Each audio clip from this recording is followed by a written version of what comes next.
Hello everyone, welcome to the subject planet. जैसे कि यहाँ पे हम प्रिपरेशन कर रहे हैं यूजीसी नेट पेपर 2 एजुकेशन की, जिसमें हम डील कर रहे हैं यूनिट 6 का आपका डी सेक्शन। ऑलरेडी हम लोगों ने इसका A section and B section complete कर लिया है। सी सेक्शन आपका स्टैटिस्टिक का पार्ट है, ठीक है। उसमें न्यूमेरिकल्स काफ़ी सारे हैं, तो उसको हम लोग बाद में करेंगे क्योंकि इसमें हाइपोथेसिस टेस्टिंग भी है, आपकी स्टैटिस्टिक का मीन मोड ये सब निकालने वाला भी है, ठीक है। तो उसको हम लोग लास्ट में डिस्कस करेंगे, राइट। आज के सेशन में हम लोग 6 का डी सेक्शन कंप्लीट करने की कोशिश करेंगे, जिसमें हम लोग देखेंगे कि क्वालिटेटिव जो रिसर्च डिजाइंस होती हैं, ठीक है, जिसमें आपका ग्राउंडेड थ्योरी आता है, नैरेटिव डिजाइंस आती हैं, है ना। बेसिकली देखो, ये जो 6 का डी सेक्शन है वहाँ आपको पढ़ना क्या क्या है।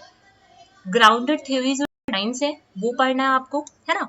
और नैरेटिव रिसर्च डिजाइन क्या होते हैं ये देखना है आपको। एथनोग्राफी क्या होती है ना। एथनोग्राफी क्या होती है, ठीक। उसके अलावा जो मिक्स्ड मेथड डिजाइन होता है, ठीक है, वो क्या होते हैं, उनके बारे में, उसके डिफरेंट डिफरेंट डिजाइंस होते हैं, इनको यहाँ पे हम लोग डील करेंगे, ठीक है। तो हम लोग को ये जो जितने भी मेथड्स हैं, जितने भी ये डिजाइंस हैं, ये सब किसके अंडर में आते हैं, क्वालिटेटिव रिसर्च डिजाइन के अंदर आते हैं, राइट। तो 6 के डी सेक्शन में ये सारी चीजों को हम लोग डिस्कस करेंगे। और इसको डिस्कस करने से पहले कल मैंने आप लोग को न्यूमेरिकल्स दिए थे, है ना, करने के लिए। तो जिन लोगों ने कर लिए ठीक है, और जिन्होंने नहीं किए हैं उनके लिए मैं आज सॉल्व करके उनको बता दे रही हूँ, और अपनी कॉपी में वो न्यूमेरिकल्स को वैसे ही कर रहा, ठीक है। सबसे पहले वो न्यूमेरिकल कंप्लीट करते हैं, ठीक है। पीछे आ जाओ, एक मिनट।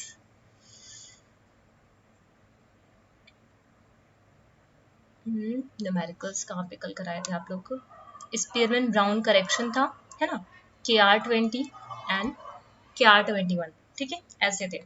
देखो कल एक क्वेश्चन हम लोग कर रहे थे यहाँ पे, जो ये वाला क्वेश्चन नंबर 2 मैंने छुड़वाया था आपको, ठीक है।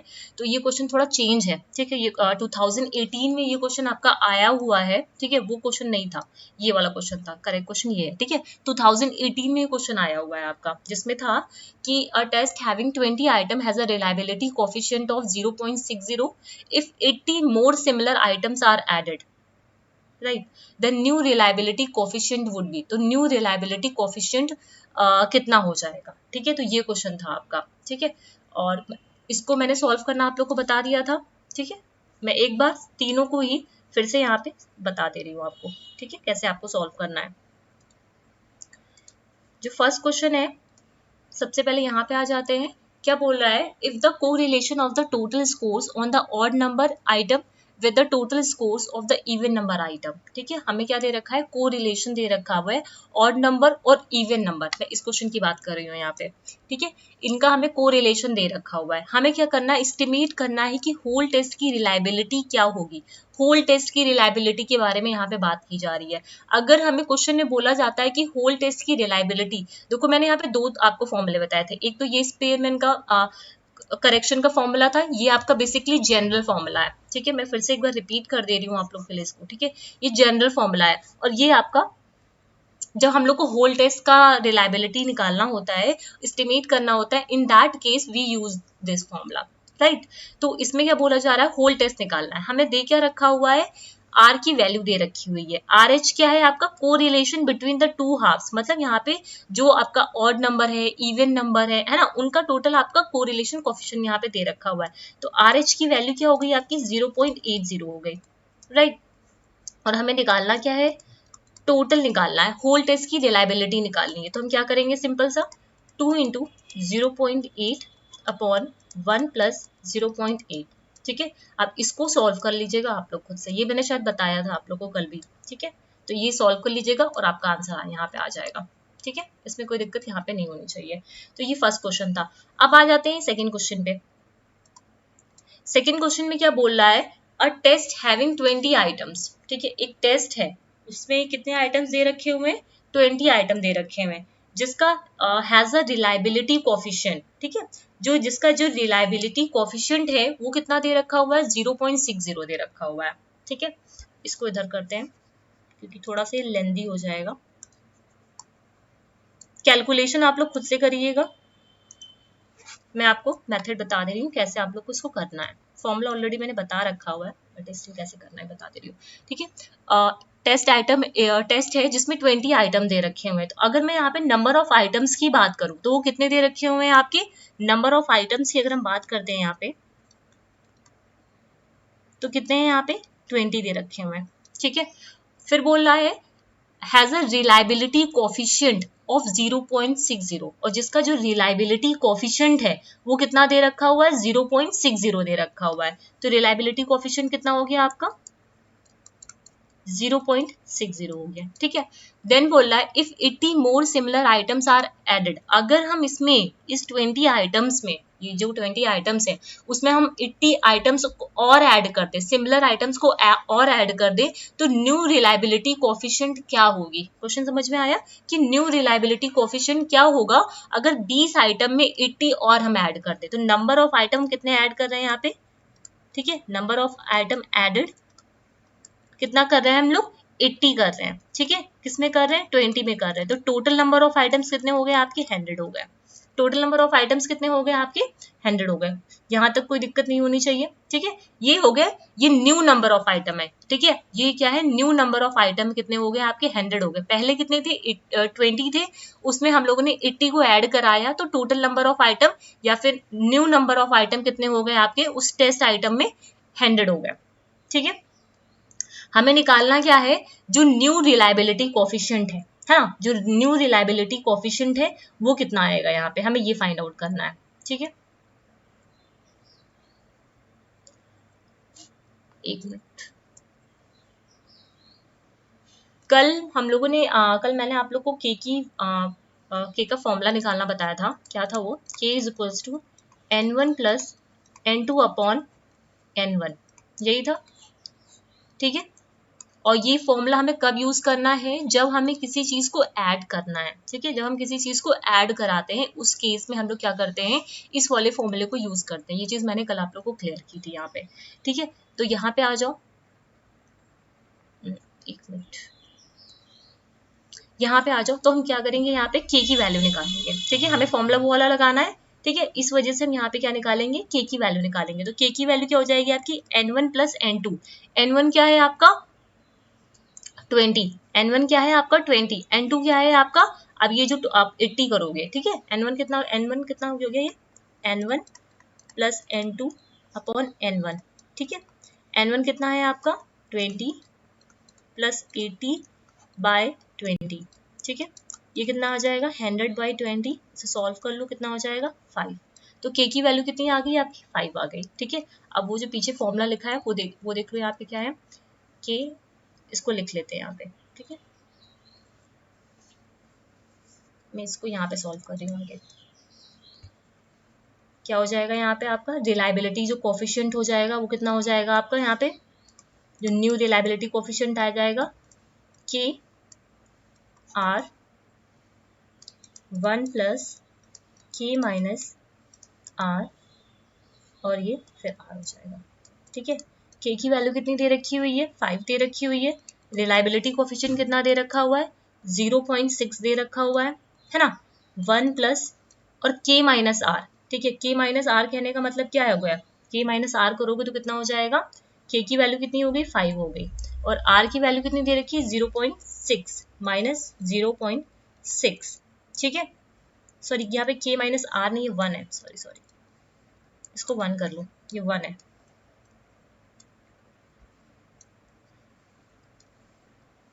ये k माइनस 1 है, r तो यहाँ पे। ठीक है, तो यहाँ पे k माइनस 1 हो गया, r की वैल्यू कितनी हो गई आपकी 0.6 हो गई। ठीक है, r की वैल्यू कितनी हो गई 0.6। इसको जब सॉल्व करोगे तो कितना आ जाएगा 5 6 30, 3 आ जाएगा ये, और ये 1 प्लस कितना हो जाएगा 5 माइनस 1 4 इंटू 0.6।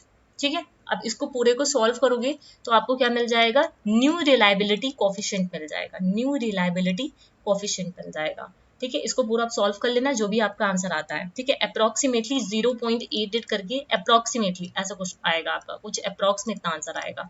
ठीक है, तो ये सॉल्व कर लेना, ये 2018 में आपका पूछा गया है। ठीक है, तो इसमें देखो पहला जो था आपका, इस वाले में हम लोगों ने किसका यूज किया, इस वाले फॉर्मूले का यूज किया है। ठीक है, और दूसरे वाले में हम क्या कर रहे हैं कुछ आइटम्स को यहाँ पे ऐड करा रहे हैं। इन दैट केस हम कौन सा फॉर्मूला यूज करेंगे, ये वाला जनरल फॉर्मूला यूज करेंगे। ठीक है, ये आपका जनरल फॉर्मूला है।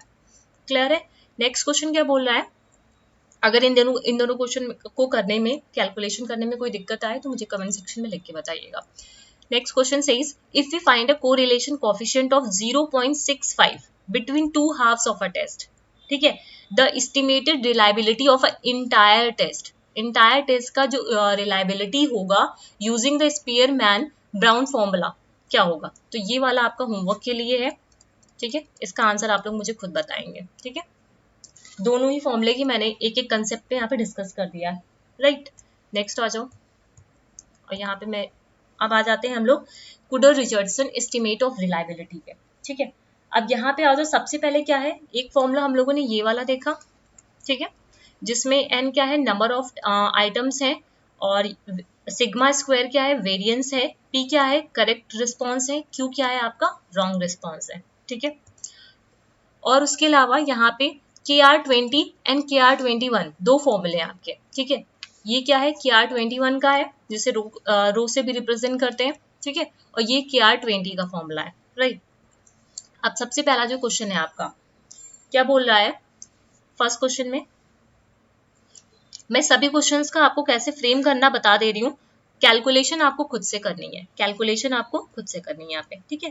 Question 1, a test item has 60 items, मतलब एक जो टेस्ट है उसके अंदर 60 आइटम्स है, तो नंबर ऑफ आइटम्स यहाँ पे कितने हो गए, 60 हो गए, राइट।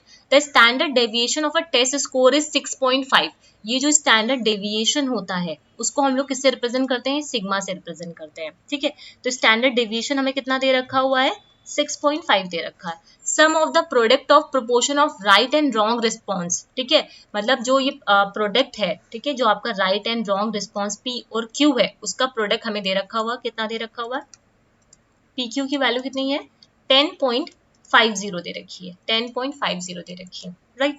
अब पूछ रहा है calculate the reliability of a test, calculate the reliability of a test. अब हमें क्या निकालना है, इस टेस्ट का जो रिलायबिलिटी है, ठीक है, ये चीज फाइंड करना है, ठीक है। तो इसके लिए हम लोग कौन सा फॉर्मूला यूज करेंगे, हमें क्या निकालना है यहाँ पे, रिलायबिलिटी निकालना है, ठीक है। तो इसके लिए हम लोग यूज करेंगे KR20, ठीक है, KR20 का यूज करेंगे क्योंकि इसमें हमें राइट और रॉन्ग रिस्पॉन्सेज गिवन है। सबसे पहले कभी भी न्यूमेरिकल करने बैठो, ठीक है, तो हमेशा देखा करो तुम्हें क्या क्या चीजें वहां पे गिवन है, ठीक है। जब तुम्हें पता चल जाएगा कि हमें एन की वैल्यू दे रखी है, सिग्मा की वैल्यू दे रखी है, प्रोडक्ट जो है राइट और रॉन्ग रिस्पॉन्स का उसकी वैल्यू दे रखी है, तो हमें कौन सा फॉर्मूला लगाना है, ठीक है। तो सबसे पहले काम होना चाहिए जो कुछ भी आपको न्यूमेरिकल में गिवन है उसको राइट डाउन करो, ठीक है, उसको पहले नोट डाउन करो, उसके बाद देखो कि कौन सी फॉर्मूले में ये बैठ पाएगा सही से, है ना।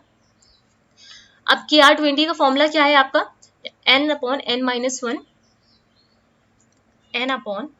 n/n-1, है ना।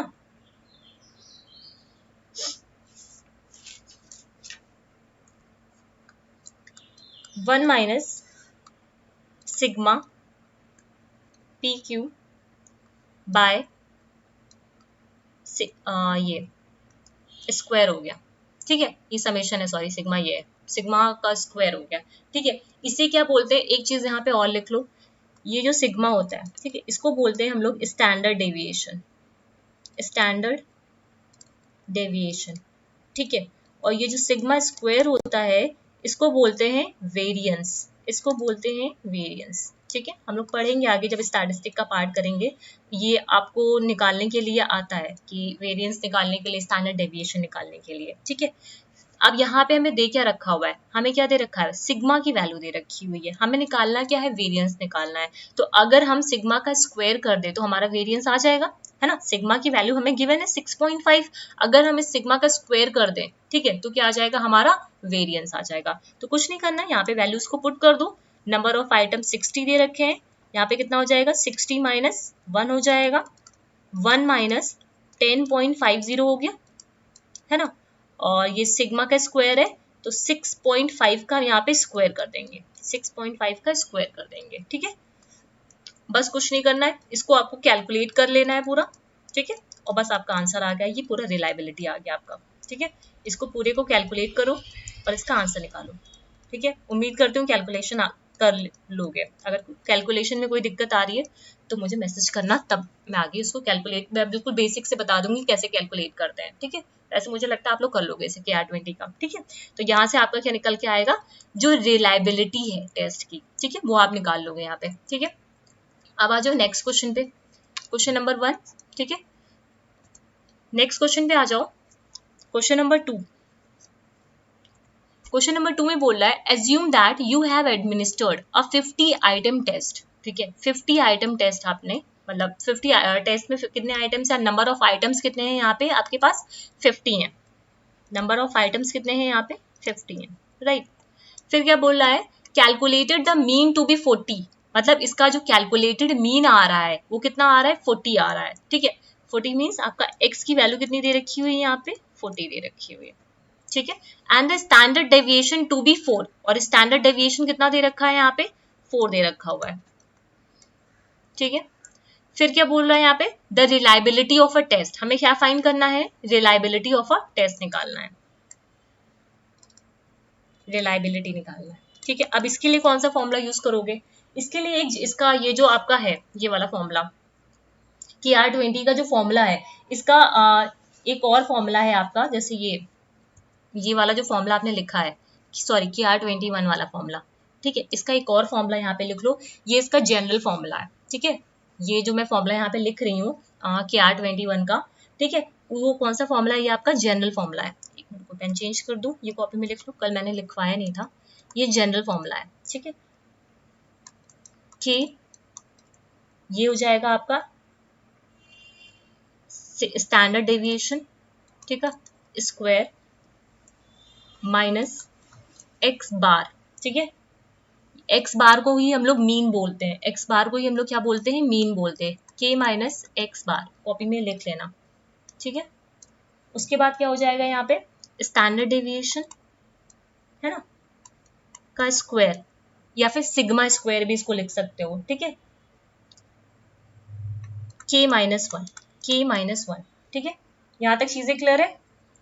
अब इसको करना कैसे, इसी फॉर्मूले में पुट करो, RTT टोटल जो रिलायबिलिटी है टोटल टेस्ट आइटम की, जिसमें हमें किसकी के की वैल्यू कितनी दे रखी हुई है, अब ये जो के है यहाँ पे, ठीक है, ये के क्या है, के क्या है आपका number of items, number of items. जब हम KR20 में देखते हैं, ठीक है, जब हम यहाँ पे KR21 में लेते हैं तो के क्या रिप्रेजेंट करता है आपका number of the item in the test, ठीक है। तो number of the item in the test कितने हैं आपके 50 दे रखा है, क्लियर है। और स्टैंडर्ड डेविएशन कितना दे रखा है आपका 4 दे रखा है, कुछ नहीं करना, सिंपल सा आप इसका स्क्वायर कर दो, ठीक है। अब ये जो एक्स बार दे रखा हुआ है ये क्या है आपका मीन है, एक्स बार क्या है आपका मीन है, ठीक है, ये 40 हो गया, ठीक है। और के की वैल्यू कितनी दे रखी है 50 दे रखी हुई है ना, माइनस एक्स बार कितना है 40 है, ठीक है। टर्म्स आप लोगों को समझ में आ रहे हैं, अगर किसी को दिक्कत हो तो बताना, ठीक है। अब नीचे आ जाओ, स्टैंडर्ड डेविएशन कितना दे रखा हुआ है 4 का स्क्वायर, क्योंकि ये स्क्वायर है, फिर के की वैल्यू कितनी दे रखी है आपकी 50 दे रखी है, माइनस का 1, ठीक है। अब इस पूरे को आपको क्या करना है सॉल्व कर लेना है, 50 into 16 minus 40 into 10 upon 16 minus कितना हो जाएगा ये 49 हो जाएगा, ठीक है। पूरे को इसको कैलकुलेट कर लो और आपका आंसर आ जाएगा, ठीक है। तो ये आपका KR21 का ये वाला जो फॉर्मूला है आपका, एक मिनट, ये वाला जो फॉर्मूला है आपका ये कॉपी में लिख लेना, ये जनरल फॉर्मूला है, ठीक है, ये क्या है आपका जनरल फॉर्मूला है। आप चाहो तो यहां से भी निकाल सकते हो, ठीक है, आप लोग एक बार चाहे तो निकाल के देख लेना, के की वैल्यू कितनी हो जाएगी 50 हो जाएगी, यहाँ पे कितना हो जाएगा 50 माइनस 1 कर देना, ठीक है। और ये म्यू क्या है मीन है, मैंने कल आप लोग को बताया था, मीन की वैल्यू कितनी दे रखी है यहाँ पे 40 दे रखी हुई है, और के की वैल्यू यहाँ पे कितनी हो गई आपकी 50 हो गई, फिर यहाँ पे 40 कर देना, ठीक है, फिर के की वैल्यू यहाँ पे कितनी हो गई आपकी 50 हो जाएगी, और सिग्मा स्क्वायर कितना हो गया आपका 16 हो गया, ठीक है। तो दोनों में से कोई भी फॉर्मूला आप लोग यूज करो आंसर आपका सेम आएगा, राइट। तो ये आपका जनरल फॉर्मूला है, और अगर ये थोड़ा सा लर्न करने में डिफिकल्ट है और ये थोड़ा सा लर्न करने में इजी रहेगा, तो दोनों में से जो भी आपको सही लगे दोनों से ही आंसर निकाल के आप लोग देखना, दोनों के आंसर सेम होंगे, ठीक है, क्लियर है, किसी को दिक्कत यहाँ पे नहीं होनी चाहिए, है ना। अब नेक्स्ट क्वेश्चन में आ जाओ, नेक्स्ट क्वेश्चन नंबर 2 हो गया, ठीक है, क्वेश्चन नंबर 3 है ये, ठीक है। An objective type test consisting 150 multiple choice item is administered on a sample of 50 student, ठीक है। अब ये यहाँ पे जो नंबर ऑफ आइटम्स की हम बात करें, यहाँ पे 150 मल्टीपल चॉइस नहीं लेंगे, ठीक है। हम कितने सैंपल पे उस टेस्ट को कंडक्ट करा रहे हैं, 50 स्टूडेंट्स पे करा रहे हैं, तो यहाँ पे नंबर ऑफ स्टूडेंट्स या फिर नंबर ऑफ आइटम्स कितने हो गए आपके, 50 स्टूडेंट्स हो गए, ठीक है। The mean score on the test is to be find, जो मीन स्कोर है वो कितना है आपका, 90 है। मीन स्कोर कितना है, 90 है, और स्टैंडर्ड डेविएशन कितना है, 15 है। अब क्या करना है, कैलकुलेट करना है आपका reliability coefficient of the test, ठीक है। अब ये वाला जो फॉर्मूला लिखा हुआ है, ये वाला मैं इससे इस क्वेश्चन को करके आप लोग को बता रही हूँ, ठीक है। दोनों ही फॉर्मूले से एक एक बार कर लो। इसको मैं यहाँ पे रेज कर रही हूँ, उम्मीद करती हूँ आप लोगों ने कॉपी में लिख लिया होगा। थर्ड क्वेश्चन में आ जाओ, क्या क्या चीजें दे रखी हैं आपको, 50 दे रखा हुआ है, के की वैल्यू कितनी दे रखी है, यहाँ पे 50 गिवन है, और मीन स्कोर 90, ये जो म्यू है यहाँ पे ये आपका मीन स्कोर है ना, और स्टैंडर्ड डेविएशन 15 दे रखा हुआ है। तो अगर स्टैंडर्ड डेविएशन 15 है तो आपका सिग्मा स्क्वायर कितना हो जाएगा, सिग्मा स्क्वायर कितना हो जाएगा, 15 का स्क्वायर कर दो, दैट इज 225 राइट।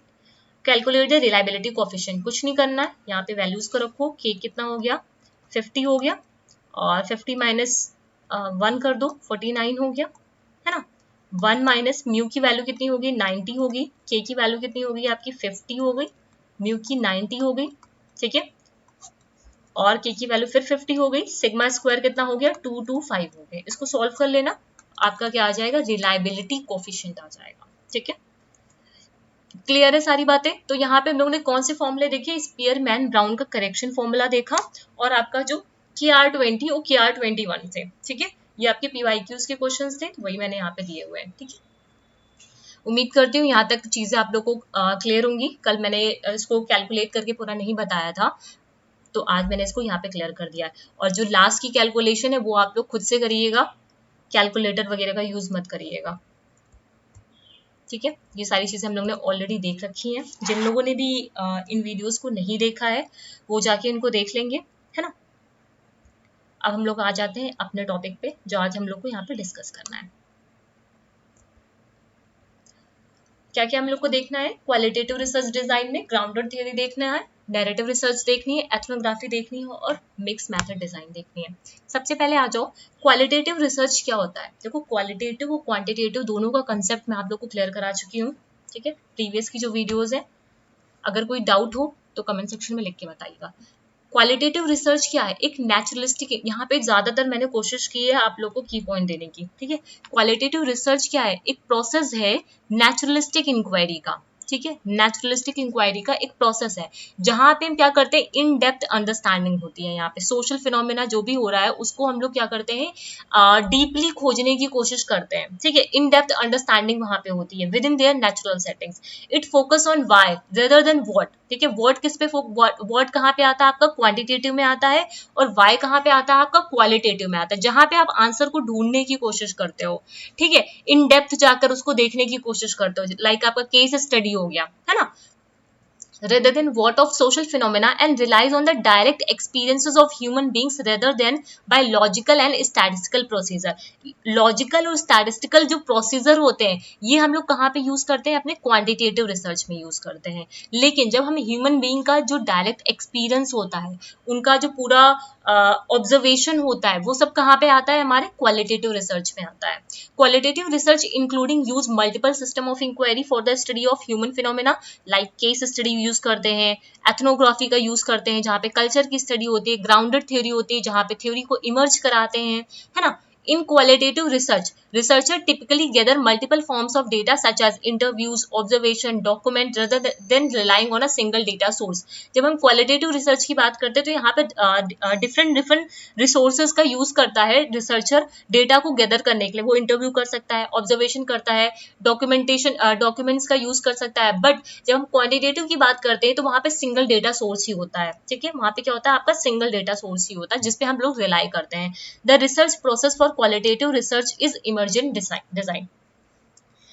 अब क्वालिटेटिव, ये तो क्वालिटेटिव रिसर्च की बात हो गई। अब क्वालिटेटिव रिसर्च डिजाइन क्या होता है, Design of a qualitative research is probably the most flexible of the different experimental techniques encompassing a variety of accepted method and structures. कहने का मतलब क्या है, अगर हम क्वालिटेटिव रिसर्च डिजाइन की बात करते हैं तो यहाँ पे क्या होता है, ये फ्लेक्सिबल होता है, खुद में ही एक फ्लेक्सिबल है, क्योंकि डिफरेंट डिफरेंट मेथड्स का यूज कर सकते हैं, डिफरेंट डिफरेंट टेक्निक्स का यहाँ पे यूज किया जा सकता है. दैट इज वाई ये कैसा होता है, फ्लेक्सिबल होता है, रिजिड नहीं होता है ना. The qualitative research design not only account for what is said, ठीक है, सिर्फ इस पे ध्यान नहीं देता है कि व्हाट इज सेड और done, but also the manner in which something spoken और carried out by a participant. जब क्वालिटेटिव रिसर्च डिजाइन की हम बात करते हैं तो वहां पे सिर्फ ये नहीं होता है कि क्या बोला गया था, है ना, क्या चीज पहले से जैसे रिव्यू लिटरेचर आप लोग पढ़ते होगे तो वहां पे जो भी चीजें होती है, ठीक है, तो खाली उस पे वो लोग ध्यान नहीं देते हैं. जब हम लोग क्वालिटेटिव की बात करते हैं तो वहां पे लिटरेचर रिव्यू का जो कॉन्टेक्स्ट होता है वो बहुत कम होता है, ठीक है. और अगर हम क्वांटिटेटिव में बात करते हैं तो वहां पे लिटरेचर रिसर्च का जो स्कोप होता है वो बहुत ज्यादा होता है, ठीक है. क्वालिटेटिव में क्या होता है, यहाँ पे देखा जाता है कि वो जो कुछ भी बोला जा रहा है या जैसे भी उसको परफॉर्म किया जा रहा है, जैसे भी वो मतलब जैसे भी वो रिसर्च को कैरी आउट किया जा रहा है, वो क्यों किया जा रहा है ना, यहाँ पे क्यों का आंसर मिलता है हमें. The design is generally based on the social constructivism perspective. ये जो डिजाइन है आपका क्वालिटेटिव, वो किस पे बेस्ड है, आपका सोशल कंस्ट्रक्टिविज्म पे बेस्ड है. सैंपल साइज जो होता है आपका बहुत स्मॉल होता है, यहाँ पे ज्यादा नहीं हो सकता है. लेकिन अगर हम क्वांटिटेटिव में बात करते हैं तो वहां पे जो सैंपल साइज होता है वो बहुत ज्यादा लार्ज होता है, क्योंकि वहां पे रैंडमाइजेशन भी हो जाता है, और क्वालिटेटिव में ये चीज पॉसिबल नहीं हो पाती है ना. मैं साथ साथ में आपको डिफरेंसेस भी बताते हुए चल रही हूँ, जैसे आप लोग को अगर किसी को कंफ्यूजन हो तो यहाँ पे वो क्लियर हो जाए. Though there is no standardise structure, ठीक है, जो आपका क्वांटिटेटिव होता है वहां पे स्टैंडर्डाइज स्ट्रक्चर होता है, लेकिन क्वालिटेटिव में ऐसा कुछ नहीं होता. This type of study still needs to be carefully constructed and design. The qualitative research method are not as dependent upon sample size as quantitative method. जब हम सैंपल साइज की बात करते हैं, जो हमारा क्वांटिटेटिव मेथड होता है वो मोस्टली डिपेंडेंट होता है हमारे सैंपल साइज के ऊपर, कितना हमारा सैंपल साइज है. बट हम जब क्वालिटेटिव पे आते हैं तो वहां पे वो सैंपल साइज पे डिपेंडेंट नहीं होता है. केस स्टडी एक तरीके का एग्जाम्पल है जहाँ पे हम क्वालिटेटिव रिसर्च डिजाइन का यूज करते हैं. जब आप लोग केस स्टडी करने जाते हो तो वहां पे क्या होता है, बहुत ज्यादा पॉपुलेशन ले लेते हो, क्या लार्ज नंबर में तो केस स्टडी आप कर नहीं सकते. कितने लोग, अगर 100 सैंपल हैं, आप पे 100 हैं सैंपल, तो क्या 100 लोगों की आप इन डेप्थ स्टडी कर पाओगे, नहीं कर पाओगे ना. तो केस स्टडी क्या एक तरीके का एग्जांपल है जहाँ पे हम लोग स्मॉल ग्रुप लेते हैं, स्मॉल सैंपल लेते हैं, या फिर हमने एक इंस्टीट्यूट ले लिया, अब इंस्टीट्यूट पे केस स्टडी हम कर रहे हैं, या फिर ज्यादातर इंडिविजुअल पे केस स्टडी करते हैं टीचर्स, है ना. अब आते हैं हम लोग ग्राउंडेड थ्योरी डिजाइन पे, ठीक है. अब ये ग्राउंडेड थ्योरी डिजाइन होता क्या है. अगर ग्राउंडेड थ्योरी डिजाइन की बात करूं तो ये क्या है, जब देखो ग्राउंडेड का मतलब ही क्या है. ग्राउंडेड थ्योरी को अगर हम लोग सिंपल सा इसके नाम से समझने की कोशिश करें तो क्या होगा, मतलब ग्राउंडेड है, कोई चीज अंडरग्राउंड है, कोई थ्योरी है जो अंडरग्राउंड है, हमें उसे क्या करना है, इमर्ज कराना है, हमें उसे क्या करना है, बाहर निकालना है, ठीक है. तो वही होती है आपकी ग्राउंडेड थ्योरी. जो थ्योरी ग्राउंडेड है ऑलरेडी, उसको हमें क्या करना है, निकालना है, इमर्ज कराना है, ठीक है. तो ये है हमारा ग्राउंडेड थ्योरी का पूरा, मैंने एक पॉइंट एक लाइन में बताया आपको कि यहाँ पे थ्योरी को ग्राउंडेड थ्योरी को इमर्ज कराना किया जाता है यहाँ पे. Grounded theory is a well-known methodology employed in many research studies. Its disciplinary origin is sociology. इसका जो origin हुआ है वो कहाँ से हुआ है, sociology से हुआ. Grounded theory refers to a set of systematic and inductive methods for conducting qualitative research. अगर हम grounded theory में बात करें तो ये एक systematic और inductive methods का यहाँ पे यूज किया जाता है, ठीक है. इसका ये जितने भी की पॉइंट्स है मैं सबको अंडरलाइन करते हुए चल रही हूँ, ठीक है. ये क्या है, set of systematic and inductive methods का यूज किया जाता है जब भी हम इसे क्वालिटेटिव रिसर्च डिजाइन में यूज करते हैं. इसका एम क्या होता है, जो इसका एम है वो सिर्फ क्या है, थ्योरी को डेवलप करना, थ्योरी को इमर्ज कराना, थ्योरी डेवलपमेंट ही इसका मेन एम होता है, ठीक है. थ्योरी डेवलपमेंट ही इसका क्या होता है, मेन एम होता है.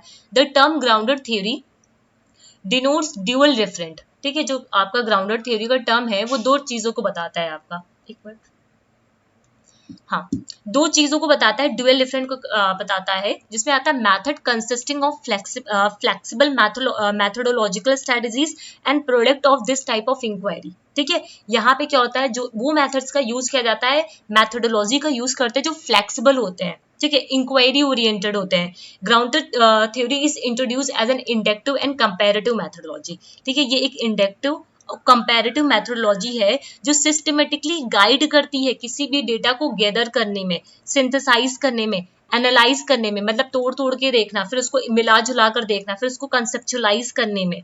ठीक है, in a qualitative data for the purpose of the theory construction. किसी भी थ्योरी कंस्ट्रक्शन में, ठीक है, किसी भी थ्योरी को डेवलप कराने में ये जो ग्राउंडेड थ्योरी है वह वो इंडक्टिव और कंपैरेटिव मेथोडोलॉजी का यूज करती है जिसमें वो सिस्टमेटिकली डेटा को गैदर करती है, सिंथेसाइज करती है, एनालाइज करती है, कंसेप्चुलाइज करती है। ठीक है, the founder of the grounded theory Barney G Glaser, ये आपसे एक बार को जब फैक्चुअल क्वेश्चन आए थे वहां पे पूछा गया था। ठीक है, कौन है? जी ग्लाशर है, और ग्लाशर एंड स्ट्रॉस, इसको आप ऐसे याद रख सकते हो। ठीक है, इतना बड़ा सा नाम है तो इतना मत याद रखो। ग्लाशर एंड स्ट्रॉस ने ग्राउंडेड थ्योरी का डिजाइन दिया था। ठीक है, the focus of grounded theory approach is on the development of inductive bottom up theory. ठीक है, किस पे फोकस है इनका? Inductive bottom up theory. उम्मीद करती हूँ बॉटम अप और जो आपका टॉप डाउन अप्रोच है ये चीजें आपको क्लियर होंगी, क्योंकि ये आपकी बीएड वगैरह में पढ़ाई जाती है। Inductive, deductive, bottom up, top down approach, ये सारी चीजें। ठीक है, that is grounded directly in empirical data. The fundamental question in grounded theory is what theory or explanation emerges from an analysis of a data collected about the phenomena. ठीक है, यहाँ पे क्या होता है कि हम लोग जो भी थ्योरी इमर्ज कर रही है, ठीक है, उसको उसकी फिनोमेना मतलब उसके बारे में एक्सप्लेन करना। ठीक है, उसको उसके जो भी डेटा वहां से मिले हैं उसको कलेक्ट करना, एनालाइज करना, है ना। This approach is generally use to generate theories. ये जो आपकी ग्राउंडेड थ्योरी है उसका जनरली यूज किया जाता है किसी भी थ्योरी को जनरेट करने के लिए। ठीक है, जो बताता है how and why something operate, मतलब कैसे, मतलब ये जो थ्योरी है, ये जो अप्रोच है जिसको थ्योरी को जनरेट कराने के लिए यूज किया जाता है, जहां पे ये बात करता है how and why something operate as it does. Theory provide explanation of the phenomena. ये जो थ्योरी है ये एक्सप्लेनेशन देती है उस पूरी फिनोमेना के बारे में, क्यों, कैसे ये चीजें हुई थी, कैसे ये ऑपरेट हुआ था,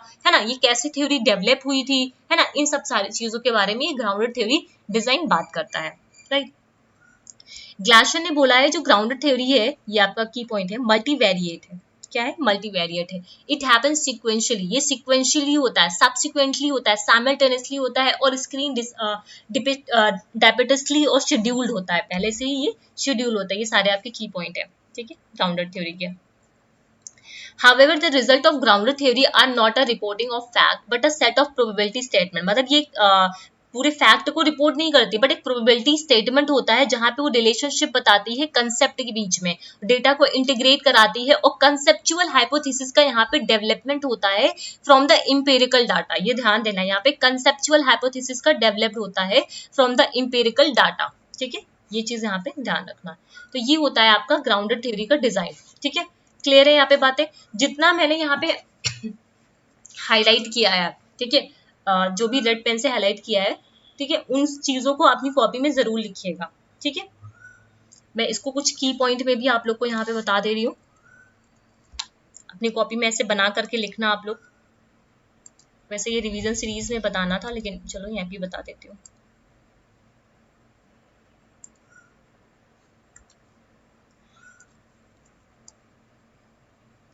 कॉपी में चाहो तो की पॉइंट में ऐसे भी लिख सकते हो, ग्राउंडेड थ्योरी। ठीक है, जो आपकी रिवीजन सीरीज है वहां पे मैंने इसके बारे में इस तरह बताया भी हुआ है। ठीक है, ग्राउंडेड थ्योरी की अगर हम बात करते हैं तो ये कैसी अप्रोच है, सबसे पहले तो आपको यही पता होना चाहिए, ये एक क्वालिटेटिव अप्रोच है। ये क्या है? एक क्वालिटेटिव अप्रोच है, पहला पॉइंट। ठीक है, दूसरी पॉइंट क्या आता है, यहाँ पर पे जो रिसर्चर का फोकस होता है वो किस पे होता है? How an individual derive theory, कैसे इंडिविजुअल थ्योरी को डेराइव करता है about the phenomena is grounded in the data in a particular setting. मतलब यहाँ पे जो फोकस होता है, किसी भी इंडिविजुअल का फोकस होता है वो किस पे होता है कि थ्योरी को कैसे डेराइव करना है, how to generate theory, how to generate theory that that कह सकते हो कि that is grounded in a that is grounded in particular setting, in particular settings, ठीक है। तो उसको कैसे हमें जनरेट कराना है, कैसे हमें डेवलप कराना है, तो इंडिविजुअल का फोकस इस चीज पे रहता है। क्लियर है बात। ग्राउंडेड थ्योरी जो है ये एक, यहाँ पे जो डेटा होते हैं उनका कलेक्शन कैसे होता है, सिस्टमेटिकली होता है, ठीक है। सिस्टमेटिकली इंडक्टिव मेथड्स का यूज होता है, इंडक्टिव मैथडोलॉजी का यूज करते हैं, मैथडोलॉजी यूज्ड फॉर, आपको ऐसे याद भी हो जाएगा जैसे मुझे इस तरह से याद हो गया, यूज फॉर गैदरिंग डेटा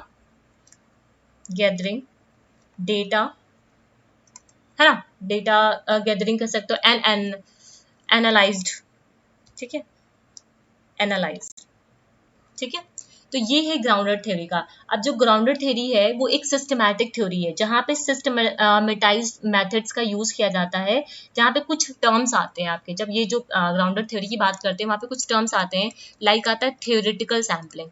क्या होता है आगे हम लोग देखेंगे, अभी मैं यहाँ पे बता दे रही हूँ आपको, अपने की पॉइंट की तरह अपनी कॉपी में लिख सकते हो। थ्योरेटिकल सैम्पलिंग होती है, कोडिंग होती है यहाँ पे, है ना, फिर कांस्टेंट कंपैरिजन होता है। कोडिंग भी 3 तरीके की होती है, एक्चुअल होती है, सेलेक्टिव होती है ना।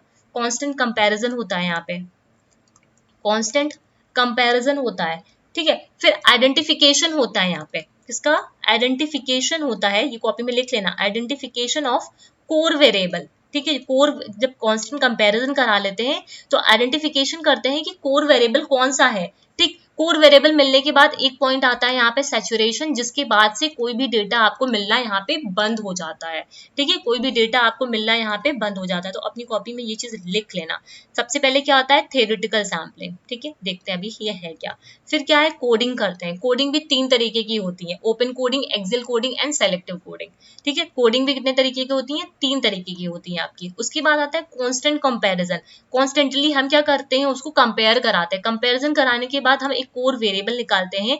जब कोर वेरिएबल हमें मिल जाता है देन एक पॉइंट आता है सैचुरेशन। आप सैचुरेशन के बाद आपको कुछ नया डेटा उस सेटिंग से मिलना बंद हो जाता है, that is the point, that point is known to be saturation point, ठीक है। तो ये होता है आपका ग्राउंडेड थ्योरी। अपनी कॉपी में ऐसे की पॉइंट में भी लिख सकते हो, ठीक है। उम्मीद करती हूँ यहाँ तक चीजें क्लियर होंगी। अब आ जाते हैं इसकी कैरेक्टरिस्टिक्स पे, ठीक है। ये जो आपका 6D का सेक्शन है, कोशिश करना यहाँ पे जैसे मैंने आप लोग को अभी बना के दिखाया वैसे ही अपनी कॉपी में बनाने की कोशिश करना, दिमाग में हमेशा रह जाएगा, ठीक है। अगर ये पूरा आप स्लाइड एक एक लाइन लिखने बैठ जाओगे तो दिमाग में रट्टा मारोगे, तो रट्टा नहीं मारना हमें ना, ठीक है। हमें ये करना है कि हमारे दिमाग में वो चीज बैठ जाए, ठीक है। तो कोशिश करना यहाँ पे इस तरह जैसे मैंने अभी आपको बना करके बताया वैसे बनाना, ठीक है। सेम चीज कैरेक्टरिस्टिक्स के साथ भी कर सकते हो, पूरी लाइन लिखने की बिल्कुल भी जरूरत नहीं है। कैरेक्टरिस्टिक्स क्या है, कैरेक्टरिस्टिक क्या है, ये सिक्वेंशियली होता है, सिस्टमैटिक होता है, क्वालिटेटिव रिसर्च है, यहाँ पे इंक्वायरी मेथड का यूज किया जाता है ना, यही सब है। डेटा को इंटीग्रेट करते हैं, स्ट्रीमलाइन करते हैं, कंसेप्चुअल एनालिसिस होता है क्वालिटेटिव डेटा का, साइंटिफिक इंक्वायरी होती है ना, यही सब तो हुई इसकी कैरेक्टरिस्टिक्स ना। Grounded theory provide explicit and sequential guideline, ठीक है, ध्यान रखना, एक्सप्लिसिट एंड सिक्वेंशियल गाइडलाइंस होती है किसी भी क्वालिटेटिव रिसर्च को कंडक्ट कराने के लिए। It offers specific strategies for handling the analytical phase of inquiry.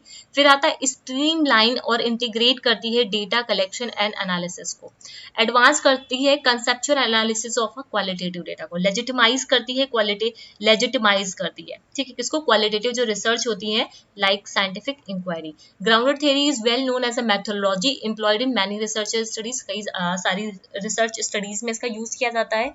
Qualitative and quantitative data generation technique can be use, जो क्वालिटेटिव और क्वांटिटेटिव डेटा होते हैं उन दोनों ही टेक्निक का हम लोग ग्राउंडेड थ्योरी को स्टडी करने के लिए यूज कर सकते हैं। क्रैशवेल के अकॉर्डिंग ग्राउंडेड थ्योरी एक पावरफुल टूल होता है when a researcher needs broad theory और explanation of a natural phenomena. जब रिसर्चर को एक बड़े डेटा की आवश्यकता होती है, बहुत ज्यादा एक्सप्लेनेशन की जरूरत होती है किसी भी नेचुरल फिनोमेना में, तो वो क्या करता है, उस इन दैट केस वो ग्राउंडेड थ्योरी का यूज करता है, ग्राउंडेड थ्योरी को एज अ टूल यूज करता है। Grounded theory analytical and interpretive procedure है। कैसा प्रोसीजर है, एनालिटिकल एंड इंटरप्रेटिव प्रोसीजर है, are use for analysing and conceptualising the data, ठीक है। अब ये डेटा को एनालाइज करना, कंसेप्चुअलाइज करना कैसे कर पाएंगे हम, कोडिंग करेंगे यहाँ पे, नॉन स्टैटिस्टिकल सैम्पलिंग है, ध्यान देना, स्टैटिस्टिकल सैम्पलिंग नहीं है यहाँ पे, ठीक है। राइटिंग मेमोज, अब ये मेमोज क्या होते हैं इसको आगे हम लोग देखेंगे, जो आपका मेमोज टर्म है, ठीक है। डायग्रामिंग, जो भी डेटाज है उनको हम लोग क्या करते हैं, उनका रिलेशनशिप यहाँ पे फॉर्म करते हैं, उसके बाद उसका हम वर्बली रिपोर्ट, वर्बल और रिटन रिपोर्ट तैयार करते हैं यहाँ पे, है ना। क्लियर है यहाँ तक चीजें। अब ये जो टाइप्स ऑफ ग्राउंडेड थ्योरी है, ये जो इमेज है यहाँ पे थोड़ी सी ब्लर लग रही है आप लोगों को, इसका मैं जो फोटो है आपको मैं टेलीग्राम पे शेयर कर दूंगी, ठीक है। इसका जो फोटो है वो कहाँ पे मिलेगा आपको, टेलीग्राम पे मैं शेयर कर दूंगी। एक बार इसको सिर्फ रीड करना, बिल्कुल भी कॉपी में लिखने की जरूरत नहीं है, क्योंकि यहाँ से एज सच उस तरह से क्वेश्चंस नहीं पूछे गए हैं। सिर्फ इसमें से आपको इतना ही ध्यान रखना है कि आईजीटी क्या है, क्लासिकल ग्राउंडेड थ्योरी है। इंटरप्रेटिव, आईजीटी क्या है, इंटरप्रेटिव है। सीजीटी क्या है, कंस्ट्रक्टिविस्ट ग्राउंडेड थ्योरी है। इसके सिर्फ नाम आपको यहाँ पे ध्यान रखने हैं, ठीक है। और बहुत डिटेल में नहीं है ये, पढ़ने की जरूरत है आपको, सिर्फ एक बार देख लेना, आपको रीड कर लेना। तो इसका इमेज मैं आप लोग को कहाँ पे शेयर कर दूंगी, टेलीग्राम पे शेयर कर दूंगी, ठीक है। तो टाइप्स ऑफ, अगर हम ग्राउंडेड थ्योरी की बात करें तो 3 तरीके की होती है। एक होती है क्लासिकल ग्राउंडेड थ्योरी, कौन सी होती है, क्लासिकल ग्राउंडेड थ्योरी होती है, ठीक है। फिर होती है आपकी interpretive grounded theory, interpretive grounded theory होती है। फिर आपकी होती है कंस्ट्रक्टिविस्ट ग्राउंडेड थ्योरी होती है, ठीक है। तो इसका मैं इमेज आप लोग को शेयर कर दूंगी वहां पे, ठीक है। अब आज जो रिसर्च की जो डिजाइन होती है ग्राउंडेड थ्योरी में, वो कौन कौन सी होती है, ठीक है। सबसे पहले आता है आपका सिस्टमैटिक डिजाइन। कौन सा डिजाइन होता है आपका, सिस्टमैटिक डिजाइन। फिर आता है open coding, sorry, systematic design की जब हम बात करते हैं तो यहीं पे ही आपका आता है, सिस्टमैटिक डिजाइन में ही आपका ओपन कोडिंग होती है, क्लोज कोडिंग होती है ना, और सेलेक्टिव कोडिंग होती है। अगर हम डिजाइन की बात करें तो यहाँ पे 3 तरीके की आपकी डिजाइन होती है। एक होती है आपकी सिस्टमैटिक डिजाइन, कॉपी में ऐसे लिख सकते हो। दूसरी होती है आपकी इमर्जिंग डिजाइन, इमर्जिंग डिजाइन। तीसरी होती है आपकी कंस्ट्रक्टिविस्ट डिजाइन। कौन सी होती है आपकी, कंस्ट्रक्टिविस्ट डिजाइन, ठीक है। 3 तरीके की डिजाइन होती है। सबसे पहले जो डिजाइन है आपकी वो सिस्टमैटिक डिजाइन है। कौन सी डिजाइन है, सिस्टमैटिक डिजाइन। अगर हम सिस्टमैटिक डिजाइन की बात करते हैं, this type of grounded theory design is broadly applied in educational research, ठीक है। ये जो सिस्टमैटिक डिजाइन है इसको हम लोग कहाँ पे यूज करते हैं, एजुकेशनल रिसर्च में यूज करते हैं, ठीक है। A systematic grounded theory design is composed of 3 stages. जो सिस्टमैटिक ग्राउंडेड थ्योरी है, डिजाइन है, वहां पे 3 अप्रोचेस, 3 स्टेजेस होती हैं। एक होती है कोडिंग, ठीक है।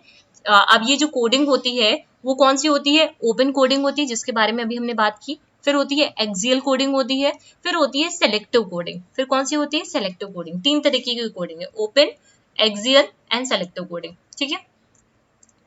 अब ये जो ओपन कोडिंग होती है, सॉरी यहाँ पे ये जो ओपन कोडिंग होती है, वहां पे क्या होता है, grounded theories forms initial categories of information about the phenomena being studied by segmenting information. यहाँ पे जो भी आपके थ्योरिस्ट होते हैं, ग्राउंडेड जो थ्योरिस्ट होते हैं, वो क्या करते हैं, इनिशियल कैटेगरीज जो होती है इंफॉर्मेशन की, किसी भी पर्टिकुलर फिनोमेना की, उसको ये फॉर्म करते हैं। मतलब इनिशियल जो इन्फॉर्मेशन होता है उसका कैटेगरी को यहाँ पे ये फॉर्म किया जाता है ना। Researcher basis categories on all data collected such as interviews. अब ये जो कैटेगरी, मतलब ये जो इन्फॉर्मेशन है जिनको हम लोग कैटेगराइज कर रहे हैं, अब ये सब को डेटा को हम लोग कलेक्ट कहाँ से करेंगे, इन्फॉर्मेशन को इंटरव्यू लेके कलेक्ट करेंगे, ऑब्जर्वेशन करेंगे, है ना, रिसर्च मेमोज बनाएंगे या फिर नोट्स बनाएंगे, ठीक है।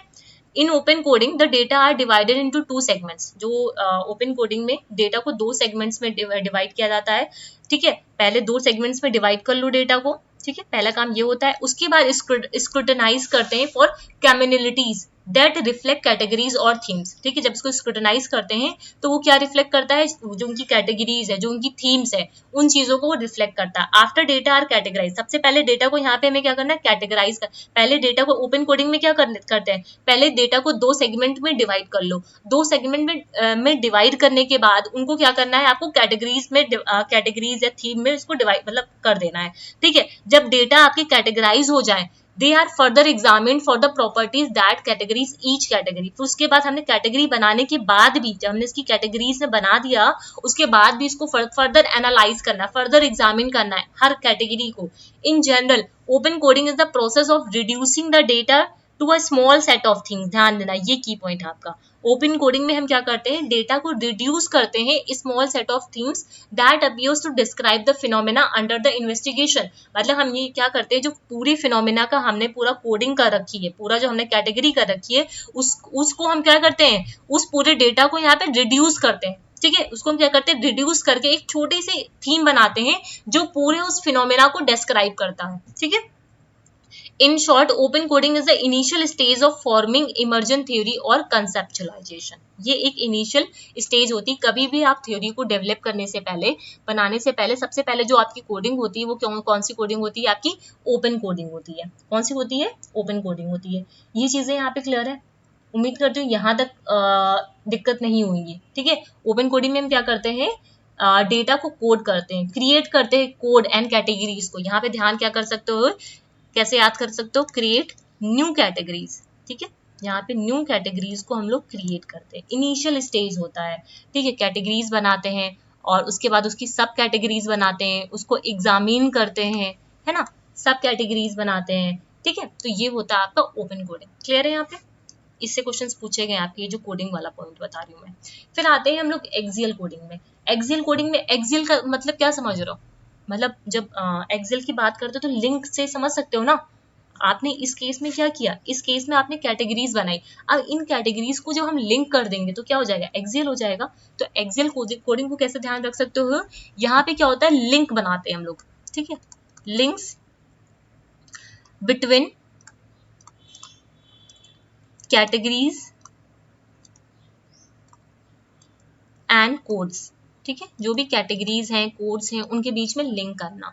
ठीक है, in this stage grounded theory select one open coding category. ठीक है, इस स्टेज में जो थ्योरिस्ट होते हैं एक ओपन कैटेगरी को वो लोग सेलेक्ट कर लेते हैं, पोजीशन करते हैं at the centre of the process being explored and relate other categories to it. मतलब उन्होंने यहाँ पे कई सारी हम लोग कैटेगरीज बनाते हैं इस वाले केसेस में, इनमें से एक कैटेगरी को लोग सेलेक्ट कर लेते हैं, उसके बेसिस पे वो अदर कैटेगरीज को रिलेट कराने की कोशिश करते हैं।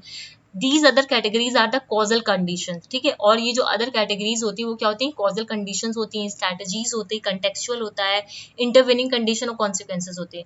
This stage involve the drawing a diagram collect a coding paradigm. मतलब यहाँ पे क्या होता है, कोडिंग पैराडिग्म होता है। ठीक है, कोडिंग इस मतलब हम क्या करते हैं, जो भी कैटेगरीज है अब उनको क्या करते हैं, एक डायग्राम की तरह ड्रॉ कर लेते हैं पूरी चीजों को। ठीक है, सबसे पहले हमने जितने भी डेटा थे उनको कैटेगराइज कर दिया, अब उसको हम क्या करते हैं, पूरा ड्रॉ करके बना लेते हैं कि हाँ ये एक पूरा पैराडिग्म तैयार कर लेते हैं। In this coding stage hypothetical relationship बनते हैं। यहाँ पे क्या होता है, हाइपोथेटिकल रिलेशनशिप होते हैं between the major categories and their corresponding sub categories are built. ठीक है, जो भी कैटेगरीज है या फिर सब कैटेगरीज है, ठीक है, उनके बीच में एक हाइपोथेटिकल हम लोग रिलेशनशिप या फिर लिंक डेवलप करने की कोशिश करते हैं। Strauss and Corbin refer to this phase as an axial coding. ठीक है, इस फेज को इन्होंने क्या बोला है, एक्सेल कोडिंग बोला है, जो रिफ्लेक्ट करता है idea of clustering the open code around specific axis और point of intersection. Point of intersection क्या समझ रहे हो, ये होता है आपका पॉइंट ऑफ इंटरसेक्शन। ठीक है, ये होता है, और ये होता है एक्सिस। दो तरीके की एक्सिस होती हैं। ठीक है, जब ये दोनों एक्सिस आपस में मीट करती हैं तो ये ऐसे, तो ये होता है पॉइंट ऑफ इंटरसेक्शन। तो इस चीज को यहाँ पे खोजा जाता है, इस चीज को यहाँ पे खोजा जाता है, तो ये होता है आपका एक्सियल कोडिंग, जहां पे हम लोग पॉइंट ऑफ इंटरसेक्शन देखते हैं स्पेसिफिक एक्सिस पे, किस पॉइंट पे ये सारी चीजें इंटरसेक्ट कर रही है, लिंक बना रही हैं। So this step is to group the discrete code. यहाँ पे जो भी डिस्क्रीट कोड होते हैं उनको ग्रुप करते हैं according the conceptual categories that reflects इस कम्युनिटीज अमंग द कोड। मतलब जो उनकी कैटेगरीज को रिफ्लेक्ट कर रही है उनके साथ इसकी हम पूरी कोडिंग करते हैं, लिंक करते हैं उनको। ठीक है, तो ये होता है एक्सियल कोडिंग का। क्लियर है, अब आते हैं सेलेक्टिव कोडिंग। अब हमने यहाँ पे पूरा देखो, सबसे पहले में हमने क्या किया, कैटेगरी को देखो, इसको कहानी की तरह समझो। ओपन कोडिंग में हमने क्या किया, कैटेगरीज को बनाया। ठीक, कैटेगरीज सब कैटेगरीज जो भी थे ये चीजें बनाई, उसके बाद इनका हम लिंकअप करा देते हैं। इनका हम लोग क्या करते हैं, लिंकअप करा देते हैं। अब लिंकअप कर देंगे जब हम इनको इसमें रिलेशनशिप फॉर्म करेंगे, हाइपोथेटिकल रिलेशन बना देंगे, दोनों कैटेगरीज और जो सब कैटेगरीज हैं उसको बिल्ड करने के लिए अब उसको हम क्या करेंगे, यहाँ से हम आइडेंटिफाई करेंगे, सेलेक्ट करेंगे कोर वेरिएबल को कि जो हमको चाहिए, जो कोर वेरिएबल, ठीक है। आइडेंटिफाइंग कोर वेरिएबल, ठीक है। इस स्टेज में हम क्या करते हैं, कोर वेरिएबल को फॉर्म करते हैं या फिर ढूंढते हैं। In selective coding grounded theorists write a theory from interrelationship of the categories in the Excel coding model। मतलब जो भी Excel coding model का इंटर रिलेशनशिप था उसके बेसिस पे वो थ्योरी का एक मॉडल यहाँ पे बनाता है। At a basic level this theory provides abstraction explanation for the purpose of process being studied in the research। सबसे पहले ये क्या देता है, एब्स्ट्रैक्ट एक्सप्लेनेशन देता है इनिशियल स्टेज पे, जो भी वो थ्योरी पूरा बनाता है उसमें सबसे पहले एब्स्ट्रैक्ट एक्सप्लेनेशन देता है। It is the integrating and refining the theory through such technique as writing out the storyline that interconnect the categories and sorting through personal memos about the theoretical ideas। मतलब basically यहाँ पे वो क्या करता है, कुछ मतलब स्टोरी लाइन तैयार करता है, कुछ ऐसी कैटेगरीज बनाता है कि मतलब जिसमें जो एक्सेल कोडिंग में जो भी चीजें वो आपस में रिलेट कर पाए, मेमोज लिखता है। At this stage, the researcher treat the various code cluster in a selective fashion, deciding how they relate to each other, what stories they tell। मतलब यहाँ पे वो exactly करता क्या है, वो ये देखने की, ये सीक आउट करने की कोशिश करता है कि यहाँ पे कोर वेरिएबल है क्या, ठीक है। उसके लिए वो सारे कोड्स को सेलेक्ट करता है, इंटररिलेट करता है, कुछ मतलब कुछ एब्स्ट्रैक्ट लिखने की कोशिश करता है, कुछ स्टोरी मतलब कुछ पॉइंट अलग से नोट डाउन करने की कोशिश करना है, और ये देखता है कि पूरा ये जो चीजें हैं, जो कैटेगरीज हैं, वो कौन सी स्टोरी को बताना चाह रही है। Thus analysis construct a set of relational statement that can be used to explain in general sense what is going on। उसके बाद वो एक पॉइंट को सेलेक्ट कर लेता है जिससे वो बता सकता है कि एक्चुअली में हो क्या रहा है।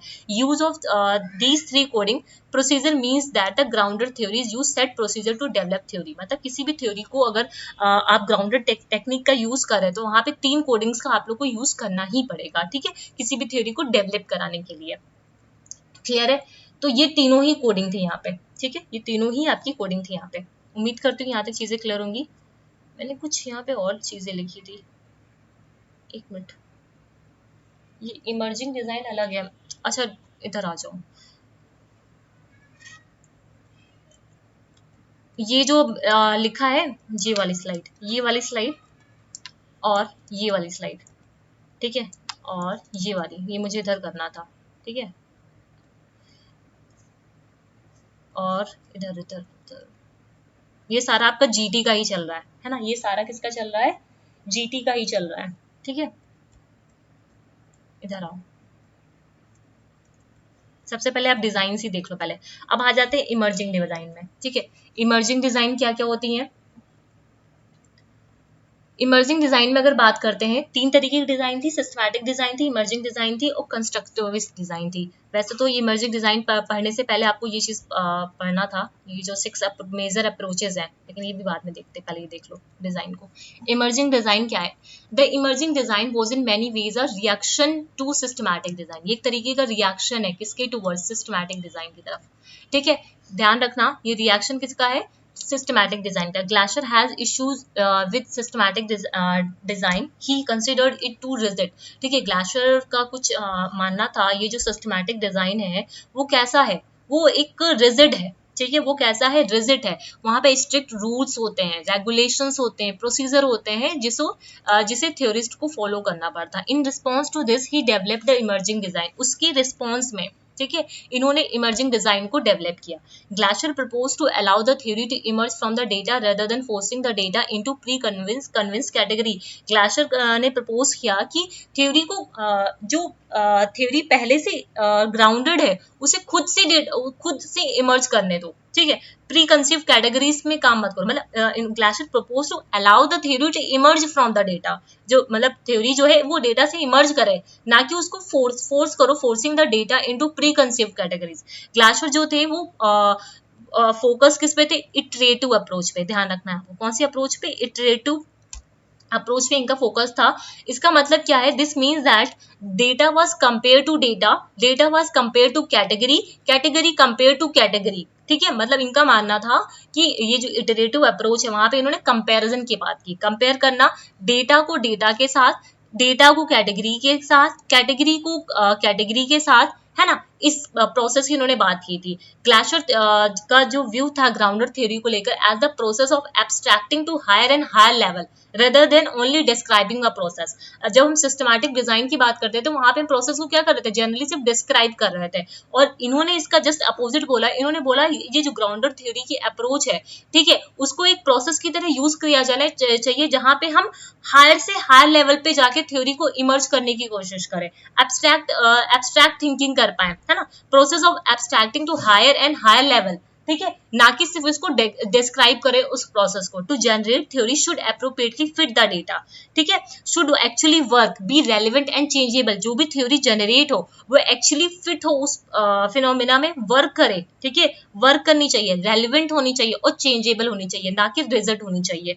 Researcher construct a theory by discussing the inter relationship among the emerged category without referring to a diagram। सिर्फ खाली डायग्राम से रिफर नहीं करना उन्हें।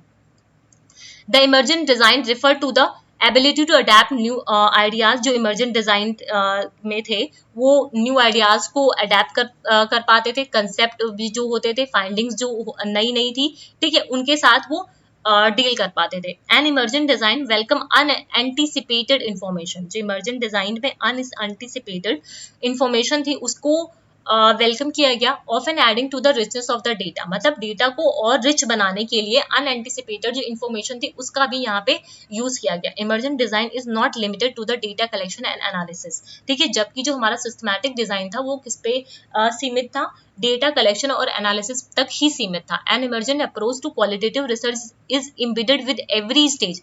जो इमर्जेंट अप्रोच है, ठीक है, क्वालिटेटिव रिसर्च में हर स्टेज में पहले से ही एम्बेडेड है, पहले से ही है, ठीक है। The researcher takes clues from the data. Researcher का काम क्या होता है, वहां से सिर्फ क्यू लेना, प्रोसेस पूरा प्रोसेस करना, फिर कंक्लूजन निकालना। And the whole study is reflection of the varying level of emergent characteristics within the research process, ठीक है। तो इसमें सिर्फ सिंपल सा इतना ध्यान रखना, जो ये सिस्टमैटिक डिजाइन था उसका जस्ट ये रिएक्शन था, क्योंकि सिस्टमैटिक डिजाइन रिजिड था, स्ट्रिक्ट था, रूल्स और रेगुलेशंस को फॉलो करने वाला था। यहाँ पे जो रिसर्चर थे, जो न्यू एंटिसिपेटेड इंफॉर्मेशन था, डेटा को रिच करने के लिए उसका वो लोग यूज करते थे, न्यू आइडियाज, कंसेप्ट और फाइंडिंग्स का यहाँ पे यूज किया जाता था इमर्जिंग जो डिजाइनर्स थे, ठीक है। अब आते हैं कंस्ट्रक्टिविस्ट डिजाइन की बात करते हैं। It is the youngest of the three, ये सबसे मतलब यंगेस्ट था। दिस डिजाइन वो डेवलप बाय कैथी चार्मर्स, ध्यान रखना नाम का। The design advocate Chalmers believed that the constructivist design has an advantage in addressing why question, ठीक है। जो कंस्ट्रक्टिविस्ट थे वो किस क्वेश्चन पे काम करते थे, वाई पे, ठीक है, नॉलेज को कंस्ट्रक्ट करने की बेसिकली यहाँ पे बात करेंगे, वाई क्वेश्चन पे, ठीक है। प्रिजर्व करते थे जो भी कॉम्प्लेक्सिटी होती थी सोशल लाइफ में उनको प्रिजर्व करने की बात करते थे, ठीक है। Paid more attention to individual के प्रिंसिपल, इनका जो की पॉइंट आप लोग को लिखना हो, क्या लिखना है, इनका जो मोर अटेंशन किस पे था, इंडिविजुअल की प्रिंसिपल्स क्या है, उनके ओपिनियंस क्या है, उनकी बिलीफ क्या है, sensation, expectation, philosophy rather than truth and explaining the act, ठीक है। ये ट्रूथ और एक्ट्स को एक्सप्लेन करने पे ध्यान नहीं देते थे। इंडिविजुअल के क्या प्रिंसिपल्स हैं, क्या बिलीफ है, क्या उनका एक्सपेक्टेशन है, क्या उनकी फिलोसफी है, उनको ज्यादा अटेंशन देते थे। In other word constructivist design emphasize the values and belief of the researcher. किस पे एम्फसाइज करते थे, वैल्यूज पे, बिलीफ पे, है ना। ये कुछ नहीं है। According to Guba and Lincoln, ये नाम आप लोग को नहीं याद रखना है, ये तो सिर्फ मैंने डेफिनेशन के तौर पे डाला है, ठीक है। A constructivist design aims to explain participants' meaning towards a process in reality।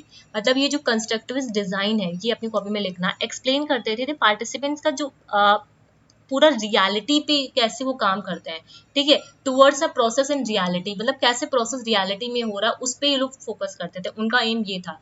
Constructivist ground in theory uses a inductive approach to generating new theories। मतलब न्यू थ्योरीज को डेवलप करने के लिए, एस थ्योरीज को डेवलप करने के लिए ये इंडक्टिव अप्रोच का यूज करते थे, ठीक है। From the data gather through participant interview and focus group, और डेटा कहाँ से गदर करते थे, पार्टिसिपेंट का इंटरव्यू लेके फोकस ग्रुप के साथ, ठीक है, फोकस ग्रुप का लेकर के उसके साथ ये डेटा को डेवलप करते थे।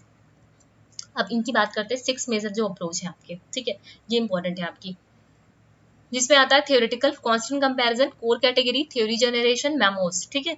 अब इधर आ जाओ, जब प्रोसेस अप्रोच की बात करते हैं, प्रोसेस में क्या होते हैं, सीरीज ऑफ इंटरैक्शन, मतलब यहाँ पे क्या होते हैं, इंटरैक्शन होते हैं और पीपल्स के जो इन्फॉर्मेशन मिलते हैं एज अ आउटकम, वो सारी चीजें यहाँ पे प्रोसेस में आती हैं, ठीक है, प्रोसेस हो रही होती है। थियोरेटिकल सैम्पलिंग क्या है, systematically direct the researcher to choose the most important data for the study information. Theoretical sampling क्या करती है, एक तरीके से गाइड करती है, डायरेक्ट करती है रिसर्चर को कि मोस्ट इंपॉर्टेंट जो डेटा है इस पूरे सेटिंग्स में उसको पढ़ो। ये एक ऑनगोइंग प्रोसेस होता है जब डेटा को हम लोग कोड करा रहे होते हैं, कंपेयर करा रहे होते हैं, ग्रुप करा रहे होते हैं सिमिलर डेटा को किसी कैटेगरीज को बिल्ड करने के लिए। अब थियोरेटिकल सैम्पलिंग समझ में आई, ठीक है। ये क्या है, सिस्टमेटिकली गाइड करता है to choose important data for the studied phenomena, or it is an ongoing process in which we are coding the data, comparing the data and grouping the similar data to build categories and core categories, right?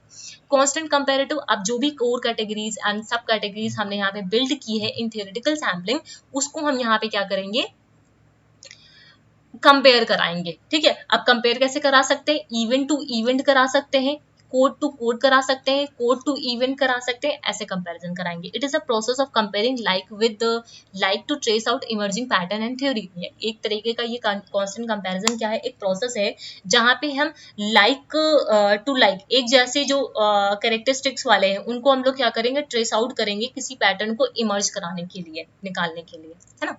Core category एक central category है या फिर main theme of the study, ये होती है हमारी core category. Theory generation, theory generation कहने का मतलब है the outcome of the GT, grounded जो थ्योरी है, research is to construct a theory that explain a studied phenomena from the collected data which can't be generalize for many situation and people, ठीक है। मतलब क्या है, जो theory generation होती है वो एक तरीके का जो ग्राउंडेड थ्योरी का जो हमारा आउटकम आया है, ठीक है, जो हमने थ्योरी को कंस्ट्रक्ट किया है वही है हमारा थ्योरी जनरेशन। बट ये जो थ्योरी जनरेशन है वो ज्यादातर सभी सिचुएशन में लोगों के लिए जनरलाइज नहीं हो सकता है। मेमोज की अगर हम बात करते हैं तो एनालिटिकल मेमोज जो होते हैं वो यूज किए जाते हैं between the coding and writing, ठीक है। कोडिंग और राइटिंग के बीच में किसका यूज किया जाता है, एनालिटिकल मेमोज का यूज किया जाता है। मेमोज एक तरीके का क्या है, एक तरीके का राइटिंग है, ठीक है। मेमो राइटिंग क्या है, एक गुड आइडिया है किसी भी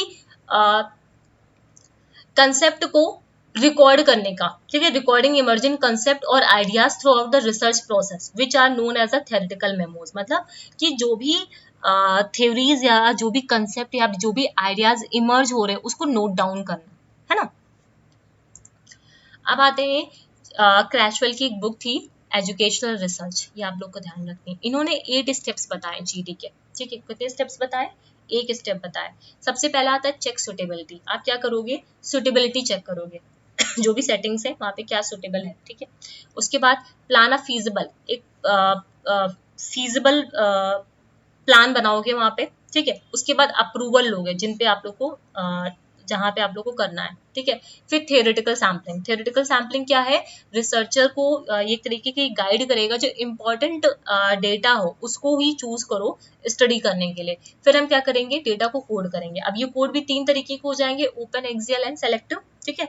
फिर उस जो सेलेक्टिव कोडिंग होगा, ये जो सेलेक्टिव कोडिंग होगा यहाँ पे थर्ड वाला, उससे क्या होगा, हम थ्योरी को डेवलप कराएंगे। मैंने तीनों को एक्सप्लेन कर दिया है। उसके बाद हम यहाँ पे जो भी थ्योरी डेवलप होगी उसको वैलिडेट कराएंगे। After validating the theory we write the GT report, है ना। ये होता है पूरा एक स्टेप ग्राउंडेड थ्योरी का लिखने का, ठीक है। Data collection and data analysis कैसे होता है जीटी में, data collection stage is very important stage to obtain different kind of sources as an endeavour to develop explicit theories, ठीक है। जिसके लिए हम कई सारी टेक्निक्स का यूज करते हैं, लाइक इंटरव्यू, ऑब्जर्वेशन, अभी आप लोगों ने देखा ही वहाँ पे आके, फोकस ग्रुप डिस्कशन करते हैं, डॉक्यूमेंट्स का स्टडी करते हैं, लाइक डायरीज हो गया, पिक्चर हो गया, वीडियोज हो गया, एग्जिस्टिंग टेक्स्ट हो गया, है ना। ये सारी चीजें आपका यहाँ पे ग्राउंडेड थ्योरी का कंप्लीट हो गया। उम्मीद करती हूँ चीजें आप लोग को क्लियर होंगी, ठीक है। कोशिश करना की पॉइंट में नोट बनाना इसके, ठीक है। अब आते हैं नैरेटिव रिसर्च डिजाइन पे। नैरेटिव से क्या समझ रहे हो, मतलब एक तरीके से किसी का स्टोरी बताना, है ना, किसी की स्टोरी को टेल करना, बताना, है ना, नरेट करना, ठीक है, वही होता है नैरेटिव डिजाइन, है ना, वही तो है नैरेटिव डिजाइन। जो टर्म है नैरेटिव डिजाइन वो कहाँ से आया, नरेट से आया। नरेट का मतलब to tell as a story, in detail में उसको बताना। It is a literary form of a qualitative, ये एक लिटरेरी फॉर्म है क्वालिटेटिव रिसर्च का, जिसमें लिटरेचर का मेल जोल होता है ना। It provides qualitative approach in which one can write in persuasive literary form, जिसमें लोग लिखते हैं। इन नैरेटिव रिसर्च डिजाइन, जितने भी मैं यहाँ पे हाईलाइट करूंगी उसको ही आप लोग लिखिएगा। In narrative research design, researcher describe the lives of a individual. Researcher क्या डिस्क्राइब करता है? इंडिविजुअल की लाइव्स को। कलेक्ट करता है, टेल करता है स्टोरीज को अबाउट द पीपल लाइफ, ठीक है, मतलब लोग कैसे रहते हैं, ठीक है, उनकी क्या स्टोरीज हैं, उनका जो भी डेटा है, ठीक है, उनका जो उनके ऊपर जो भी डेटा है, ठीक है, उनको वो लोग कलेक्ट करते हैं यहाँ पे, ठीक है। उसके बाद नरेट करते हैं पूरे इंडिविजुअल के एक्सपीरियंसेस को, नरेट करते एक स्टोरी की तरह वो लोग बताते हैं। As a distinct form of qualitative research, a narrative typically focuses on the studying a single person, gathering data through collection of stories, reporting individual experiences and discussing the meaning of those experiences for the individual। मतलब जो आपकी narrative होती है वो single person पे होती है। single person के बारे में आप क्या करते हो? डेटा गैदर करते हो, ठीक है, उनके इंडिविजुअल के जो एक्सपीरियंसेस होते हैं उसको कलेक्ट करते हो, ठीक है, डिस्कशन करते हो, ठीक है, ये सारी चीजें यहाँ पे होती है। It focus on the micro analytical, ठीक है, किससे फोकस करती है? माइक्रो एनालिटिकल जो पिक्चर होती है, ठीक है, और इंडिविजुअल स्टोरीज पे, ब्रॉडर पिक्चर पे नहीं जाती। Cultural norms as in ethnography, abstract ideas as in grounded theory research, ये इस पे नहीं जाती, ये माइक्रो एनालिटिकल पिक्चर को देखती है, इंडिविजुअल की स्टोरीज को देखती है। For educators looking for a personal experiences in actual setting, अगर हम एजुकेटर की बात करते हैं, एजुकेशन के कॉन्टेक्स्ट में देखें तो यहाँ पे जो भी पर्सनल एक्सपीरियंसेस होते हैं आपके एक्चुअल स्कूल सेटिंग्स में। Narrative research offers practical and specific insight, ठीक है, वो क्या जो नैरेटिव रिसर्च होती है वो एक तरीके का प्रैक्टिकल और स्पेसिफिक इंसाइट देते हैं। जब आप लोग इंटर्नशिप वगैरह करने जाते हो उसके बाद लिखते नहीं हो कि डायरी में, हाँ, जब जो 4 मंथ की आपकी इंटर्नशिप होती है एमएड वगैरह में, है ना, एमएड में नहीं, सॉरी, बीएड में, ठीक है, तो वहां पे आप लोग लिखते हो कि हाँ डे 1 हम वहां पे गए, यहाँ पे ऐसे हुआ, फिर ऐसे ऐसे क्लासेस मिली, तो आप क्या कर रहे हो? पूरे अपनी एक्सपीरियंस को वहां पे नरेट कर रहे हो, ठीक है, ये चीज है। Bye conducting narrative studies, researcher establish a close bond with the participants. Narrative studies में क्या होता है? रिसर्चर के बीच में एक क्लोज बाउंडेशन बन जाता है और वो एक ट्रस्ट बिल्ड कर पाता है। तो यहाँ पे जो ट्रस्ट जो वर्ड है वो बहुत इंपॉर्टेंट होता है, मतलब जो ट्रस्ट है दोनों के बीच में रिसर्चर के पर्सपेक्टिव से, पार्टिसिपेंट के पर्सपेक्टिव से बहुत इंपॉर्टेंट हो जाता है एक क्लोज रिलेशनशिप को बिल्ड करने के लिए। दिस में help reduce a commonly held perception by practitioner in the field that research is distinct from the practice and has a little direct application, ठीक है।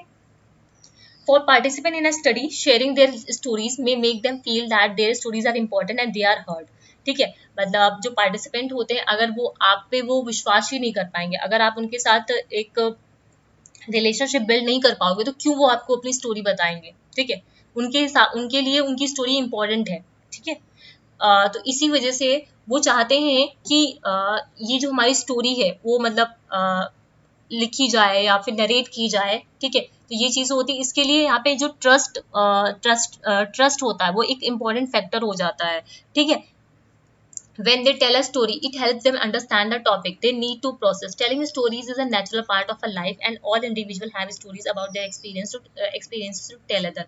In this way, narrative research capture करता है everyday जो normal form होता है data का, that is familiar to individual, ठीक है। यहाँ पे पूरे उनके जो एक्सपीरियंसेस होते हैं उनको नरेट करने की कोशिश करता है। सिंपल सा एग्जांपल में आपका जो इंटर्नशिप था 4 मंथ वाला वो देख सकते हो। आप डेली जाते थे, डेली वही लिखते थे कि आज मैं इतने बजे स्कूल गया, फिर वहां पे मुझे ये क्लास मिली, मैंने ये चीजें पढ़ाई, वहां पे ये टॉपिक को पढ़ाया, तो आप ये क्या कर रहे हो? नरेट कर रहे हो, ठीक।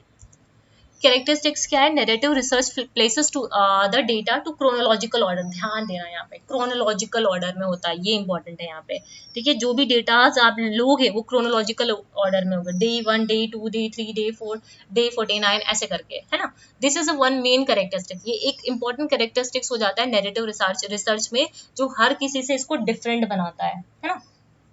जो भी इंडिविजुअल की स्टोरीज होंगी, जो भी आप उनकी स्टोरी लिखोगे वो क्रोनोलॉजिकल ऑर्डर में होनी चाहिए, ठीक है। The sequencing of event help in creating a picture for the reader to appreciate the experiences of the individual. अब हम जैसे जैसे क्रोनोलॉजिकल ऑर्डर में लिखेंगे, एक सीक्वेंस में पूरे इवेंट को लिखेंगे, तो एक तरीके का वो पूरा पिक्चर क्रिएट करता है। Narrative research allow restorying which helps the researcher to develop sequence of event while establishing cause and effect. मतलब नैरेटिव रिसर्च में क्या होता है, वो अपनी स्टोरीज को रीटेल करता है, मतलब फिर से बताता है, पूरे चीजों को फिर से उस रीटेल करता है यहाँ पे। The researcher needs to be sensitive to the interaction, जो रिसर्चर होना चाहिए वो कैसा होना चाहिए, सेंसिटिव होना चाहिए जब इंटरेक्ट कर रहा हो वो, ठीक है। नैरेटिव रिसर्च इंक्लूड कोडिंग, यहाँ पे कोडिंग आता है। बेनिफिट क्या है कोडिंग का, ये कैसा होता है, it is a one way in which the summaries information and make it understandable to the readers, ठीक है। In narrative research collaboration involves including the participant in the interpretation and result of the project, मतलब यहाँ पे collaboration भी होता है participants का researcher के साथ। There is an active discussion, यहाँ पे एक्टिव डिस्कशन होता है जब हम कोई भी मीनिंगफुल डेट, मतलब जो जब प्रेजेंटेशन और जो डेटा का मीनिंग होता है, तो वहाँ पे किसी भी इंफॉर्मेशन को कलेक्ट करने के लिए हम क्या करते हैं, एक्टिव डिस्कशन करते हैं दोनों साइड से, ठीक है। तो ये सब क्या इनकी कैरेक्टरिस्टिक्स है। अब आते हैं steps in conducting narrative research, क्या क्या स्टेप्स होते हैं। There are many everyday example that employ narrative design, including आपकी ऑटोबायोग्राफी हो गई, लाइक अभी जो आपका MS धोनी का था, ठीक है, बायोग्राफीज हो गई, नैरेटिव इंटरव्यूज हो गए, ओरल हिस्टोरीज हो गई, पर्सनल अकाउंट हो गए, ठीक है। उसके लिए कुछ स्टेप्स भी होते हैं। सबसे पहले आपको ये देखना होगा, identify an issue of the concern, ठीक है, provide the purpose for a study and enable the researcher to understand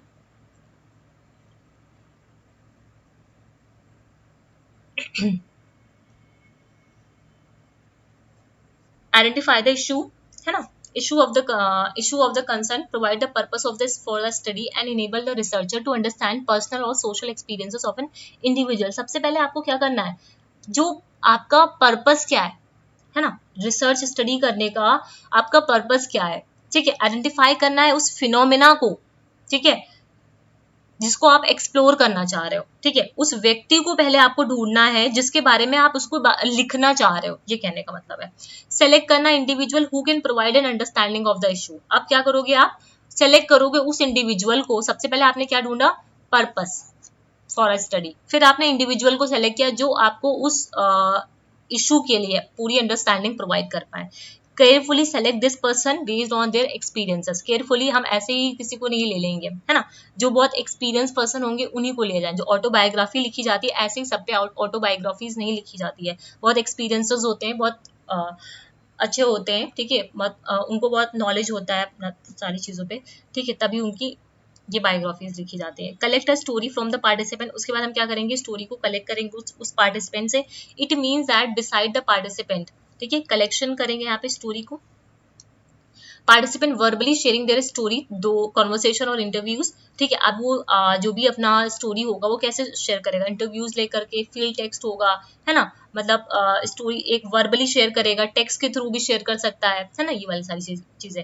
for example journal और डायरी एंट्री हो गई, लेटर जो इंडिविजुअल को मिले हो, फोटोग्राफ जो हो, मेमोरी बुक्स हो गई, स्टोरीज जो हो गई, फ्रेंड और फैमिली से जो भी मिल गई, ठीक है। री स्टोरी और retail the individual story, collaborate with the story teller, ठीक है, हम क्या करेंगे, उसको रीटेल करेंगे, कोलैबोरेशन करेंगे स्टोरी टेलर के साथ। Right a story about the participant experiences, ठीक है, फिर स्टोरी लिखेंगे। ये एक बिगेस्ट स्टेप होता है नैरेटिव रिसर्च में, जिससे पार्टिसिपेंट की जो लाइफ एक्सपीरियंसेस होते हैं उसको हम लोग नोट डाउन करते हैं, फिर इसको वैलिडेट कराते हैं। Accuracy of the report, as an accurate report is an essential to preserving the story, ठीक है। अब इसको सिंपल से शब्दों में अगर मैं लिखूं, इतना सारा ना लिख करके आप लोग को अगर आपको लिखना हो तो सिर्फ ऐसे लिखो यहाँ पे, एक मिनट। सबसे पहले आप क्या करोगे, आइडेंटिफाई करोगे, आइडेंटिफाई द,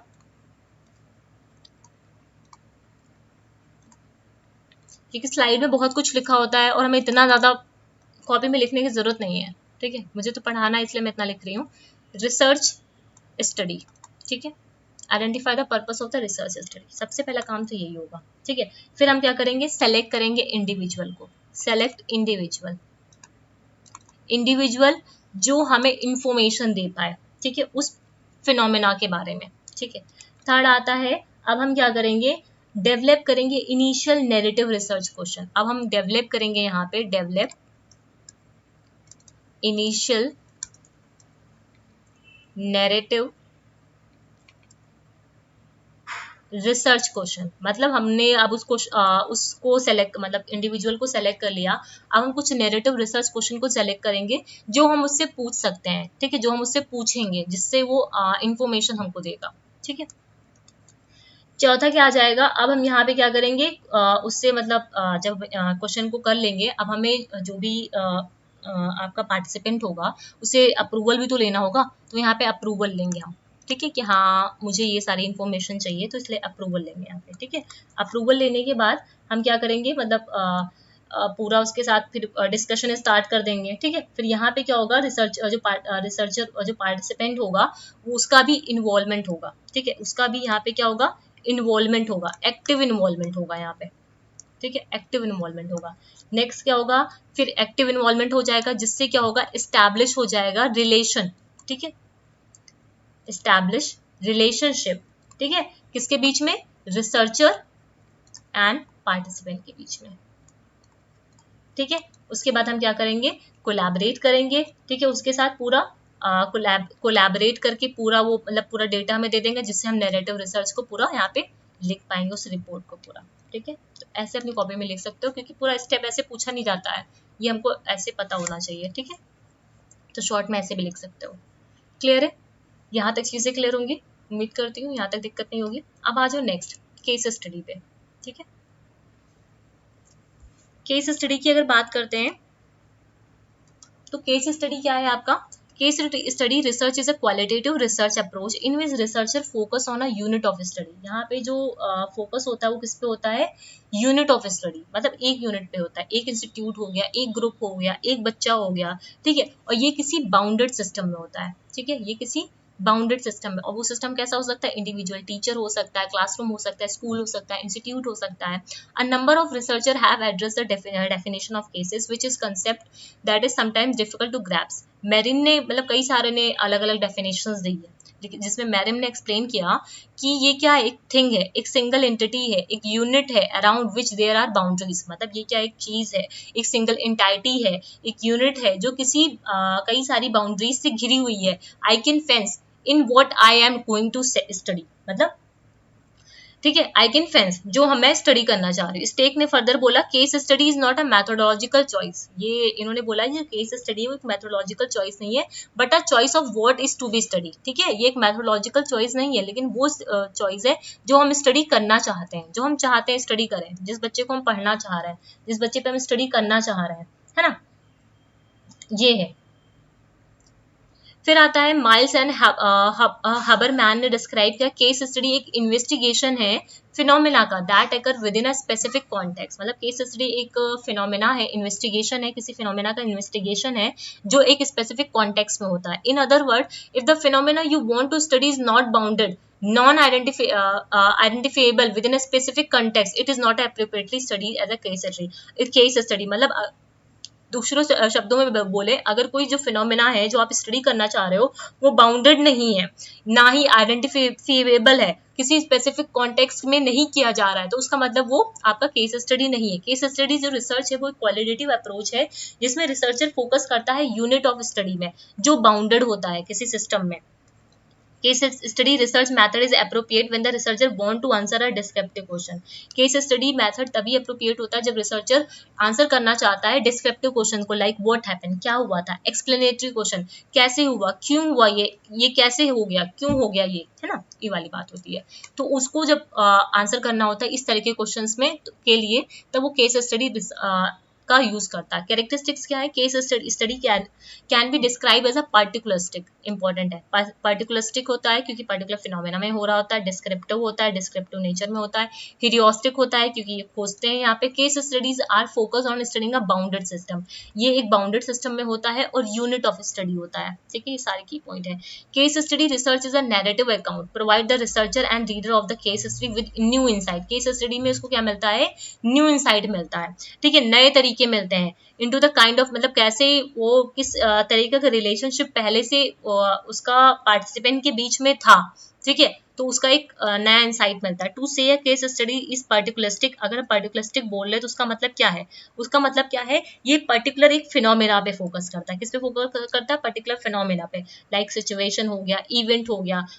जो केस स्टडी एक डिस्क्रिप्टिव है, डिस्क्रिप्टिव कहने का मतलब क्या है, ये एंड रिजल्ट की बात करता है, ठीक है, नैरेटिव की बात करता है, इंक्लूड करता है thick descriptions of the phenomena that was the focus of the case study research, inclusion of many variable and analysis of their instruction, ठीक है। तो पर्टिकुलर इंटरेस्टिंग मतलब पर्टिकुलर फिनोमेना पे, डिस्क्रिप्टिव मतलब एंड जो रिजल्ट्स होते हैं केस स्टडी में, आउटकम्स होते हैं, ठीक है, नरेशंस जो होते हैं उन पे फोकस करता है। हेरियोस्टिक का यूज करने का मतलब क्या है यहाँ पे कि इल्यूमिनेट करना, रीडर की अंडरस्टैंडिंग को जगाना, नई इंसाइट को लेके आना किसी फिनोमेना को लेकर के, ठीक है, किसी फिनोमेना पे जब वो स्टडी कर रहा हो उसकी अंडरस्टैंडिंग को एल्यूमिनेट करना, ठीक है, इल्यूमिनेट करना, जगाना, ठीक है, उसकी ओरिजिनल नॉलेज के बियॉन्ड जाकर के उसको अंदर कुछ नई अंडरस्टैंडिंग को क्रिएट करना। फिर मतलब आप कोई चीज नया जब खोजते हो गूगल वगैरह पे, तो क्या आप जैसे आपने केस स्टडी देखा, ठीक है, तो केस स्टडी का तो आपको सिर्फ इतना ही पता है कि इन डेप्थ स्टडी होता है। जब इसको आप गूगल करना स्टार्ट करोगे, ठीक है, तो गूगल करने में क्या होगा, नई नई चीजें आपको पता चलेंगी, तो आपका क्या होगा, आपकी अंडरस्टैंडिंग बढ़ती जाएगी, है ना। In short, one outcome of case study research is a narrative account that provide the researcher and reader of the cases study with new insight into the new things and into the kind of relation, ये kind of relation बताता है जो exist करता है participants के among in the study। एक minute, क्या हो गया, एक मिनट, मैंने गलत की प्रेस कर दिया, सॉरी। यहाँ तक चीजें क्लियर है? अगर किसी को नहीं क्लियर है तो प्लीज मुझे कमेंट सेक्शन में लिख के बताइएगा, ठीक है, चीजें नहीं क्लियर है, क्योंकि आप लोग क्लियर भी होना चाहिए, है ना। कहाँ गया, ठीक है, नेक्स्ट आ जाओ। अब आते हैं इसके स्टेप्स पे, ठीक है। स्टेप्स क्या है, state the purpose of the study. सबसे पहले हम पर्पस ऑफ द स्टडी देखेंगे, फिर इनिशियल रिसर्च क्वेश्चंस को फॉर्म करेंगे, रिव्यू लिटरेचर भी देखेंगे यहाँ पे, ठीक है, डेवलप करेंगे rationale for the selection of the case, ठीक है, unit of analysis including a sample, मतलब रैशनल का यूज करेंगे किसी भी सैंपल का सिलेक्शन के लिए, फिर कलेक्शन स्ट्रेटेजीज देखेंगे, फिर कंडक्ट कराएंगे एनालिसिस को, ठीक है। अब आता है मिक्स्ड मेथड रिसर्च। क्या आता है, मिक्स मेथड रिसर्च, ठीक है। मिक्स मेथड रिसर्च है आपका, आई थिंक ये लास्ट है, नहीं इसके बाद शायद एथनोग्राफी भी है, ठीक है। Mix method research and ethnography, इसे हम लोग कल के सेशन में डिस्कस करेंगे, है ना, आज नहीं डिस्कस करेंगे, काफी लंबा इसमें मिक्स मेथड से काफी सारे क्वेश्चंस आपके पूछे भी गए हैं, ठीक है। और एथनोग्राफी इसको हम लोग कल के सेशन में डिस्कस कर लेंगे, ठीक है। तो आज आप लोगों का इधर आ जाओ, क्या क्या चीजें हो गई हैं। 6 का डी भी ऑलमोस्ट आपका कंप्लीट है, ठीक है, इसलिए मैंने पहले 6 का डी कराया, ठीक है। क्वालिटेटिव रिसर्च में हम लोगों ने ग्राउंडेड देख लिया और नैरेटिव देख लिया है, हमारा बचा क्या है, एथनोग्राफी बचा है और मिक्स मेथड डिजाइन बचा है, जिसे हम लोग कल के सेशन में कंप्लीट कर लेंगे, ठीक है। तो आपका 6 का ए सेक्शन पूरा कंप्लीट हो गया है, ठीक है, बी सेक्शन कंप्लीट हो गया है और डी सेक्शन भी कल आपका ऑलमोस्ट पूरा कंप्लीट हो जाएगा, क्योंकि एथनोग्राफी और मिक्स मेथड आपका बस जल्दी हो जाएगा, ज्यादा टाइम नहीं लगेगा इसमें भी, ठीक है। जो भी टाइम लगेगा वो मिक्स मेथड में लगेगा, इसमें कुछ चीजों को समझाना है, ठीक है। तो ए बी एंड डी, ठीक है, फाइनली आप मान सकते हो कि आपका कंप्लीट हो गया। जो सी सेक्शन है इसमें आपका स्टैटिस्टिक और इन्फ्लुएंशियल, ठीक है, दो तरीके के हम लोग पे डिस्कस करेंगे यहाँ पे, ठीक है। तो इसको हम लोग थोड़े थोड़े पार्ट में करेंगे, क्योंकि यहाँ पे आपका मीन मीडियन मोड, ठीक है, उसके कई सारे न्यूमेरिकल्स होंगे, तो स्टैटिस्टिक का पूरा पार्ट आपका बनता है ये कौन सा, जिसमें एनपीसी कवर जो एनपीसी कर्व है, ठीक है, कई सारे क्वेश्चन इससे पूछे भी गए हैं, ठीक है। तो 6C का जो आपका ये पार्ट है इसको मैं थोड़े थोड़े पार्ट में कराऊंगी, ठीक है। और 6D का आपको ऑलमोस्ट कंप्लीट हो गया है, ठीक है। उसके अलावा जो अभी जो आपका ग्राउंडेड थ्योरी के टाइप्स ऑफ ग्राउंडेड थ्योरी है, उसका मैं जो इमेज था यहाँ पे ब्लर था वो मैं टेलीग्राम पे शेयर कर दूंगी, वहां पे जाके आप लोग देख लेना, ठीक है। उम्मीद करती हूँ सेशंस आपके लिए यूजफुल रहे होंगे, और जो भी न्यूमेरिकल्स मैंने आप लोग को कराए हैं प्लीज अपनी कॉपी में करिएगा। अगर कैलकुलेशन में कोई दिक्कत लग रही है या समझ में नहीं आ रहा है तो टेलीग्राम पे मैसेज करके पूछना, है ना। और जो लोग भी टेलीग्राम पे नहीं जुड़े हो वो टेलीग्राम पे जुड़ जाओ। उसके अलावा जो लोग नए अभी ऐड हुए हो चैनल पे भी और टेलीग्राम पे भी, वो लोग फाइल सेक्शन में जाना, वहां पे आपको 1 का डी का पूरा पीडीएफ मिल जाएगा, है ना। और उसके अलावा रिसर्च का भी मैंने एक पीडीएफ वहां पे दे रखा हुआ, शायद एक सेक्शन पार्ट 1 का मैंने पीडीएफ वहां पे दे रखा हुआ है, तो दोनों ही पीडीएफ को वहां से आप लोग डाउनलोड कर सकते हो। और इसके बाद, ठीक है, आप लोग का पीवाईक्यू मुझे कराना है, ठीक है। पीवाईक्यू का आप लोगों का मैं क्लास संडे को ले लूंगी, ठीक है। संडे को हम लोग पीवाईक्यू करेंगे, किसका, यूनिट 1 का, ठीक है। क्वेश्चंस ऑलमोस्ट कंप्लीट है यूनिट 1 और यूनिट 6 का, ठीक है। ये पैरेलली हम लोग करते चलेंगे, ठीक है। यूनिट 1 और यूनिट 6 का जो एमसीक्यू है आपका, सॉरी पीवाईक्यू है 2018 से लेकर के 2023 तक का, ठीक है। इस पूरे को हम लोग पूरा डिटेल में डिस्कस करेंगे, ठीक है। संडे मंडे मतलब जैसे भी हो पाएगा, एक दिन में जितना हो पाएगा पहले उसको करेंगे, ठीक है। सबसे पहले मैं यूनिट 1 से स्टार्ट करूंगी, ठीक है। और इसके बाद की जो यूनिट है, ठीक है, चाहो तो आप लोग भी मुझे कमेंट सेक्शन में लिख के बता सकते हो कि मैं कौन सी यूनिट स्टार्ट करूँ। यूनिट 2 आप लोग को करनी है सबसे पहले, है ना। यूनिट 2 करनी है जो हिस्ट्री और पॉलिटिक्स में है, जिसमें कई सारे कमीशंस के बारे में पढ़ेंगे, या फिर आप लोगों को यूनिट 3 करनी है, ठीक है। दोनों में से आप लोग कोई भी मुझे बता देना, ठीक है, कमेंट करके या फिर टेलीग्राम पे कि कौन सी आप लोग यूनिट पहले करना चाह रहे हो, ठीक है। तो उन दोनों में से कोई भी मैं स्टार्ट कर दूंगी एक दो दिन में, ठीक है। तो अगर वीडियोस कैसी लगी, सेशन कैसा लगा, लिख के भी बताइएगा। उसके अलावा जो लोग भी अपने फ्रेंड्स के साथ शेयर करिएगा, जो लोग भी प्रिपरेशन कर रहे हैं। अभी तक आपका एप्लीकेशन फॉर्म आया नहीं है, उम्मीद है कि शायद 29 तक या 30 तक आ जाए, ठीक है। तो वीडियोस को शेयर करिएगा अपने फ्रेंड्स के साथ, और अगर वीडियोस इन्फॉर्मेटिव लगे तो चैनल को सब्सक्राइब करिएगा, वीडियोस को लाइक करिएगा, और जो लोग भी टेलीग्राम पे नहीं जुड़े हो वो टेलीग्राम पे जुड़ जाओ, ठीक है। Thank you.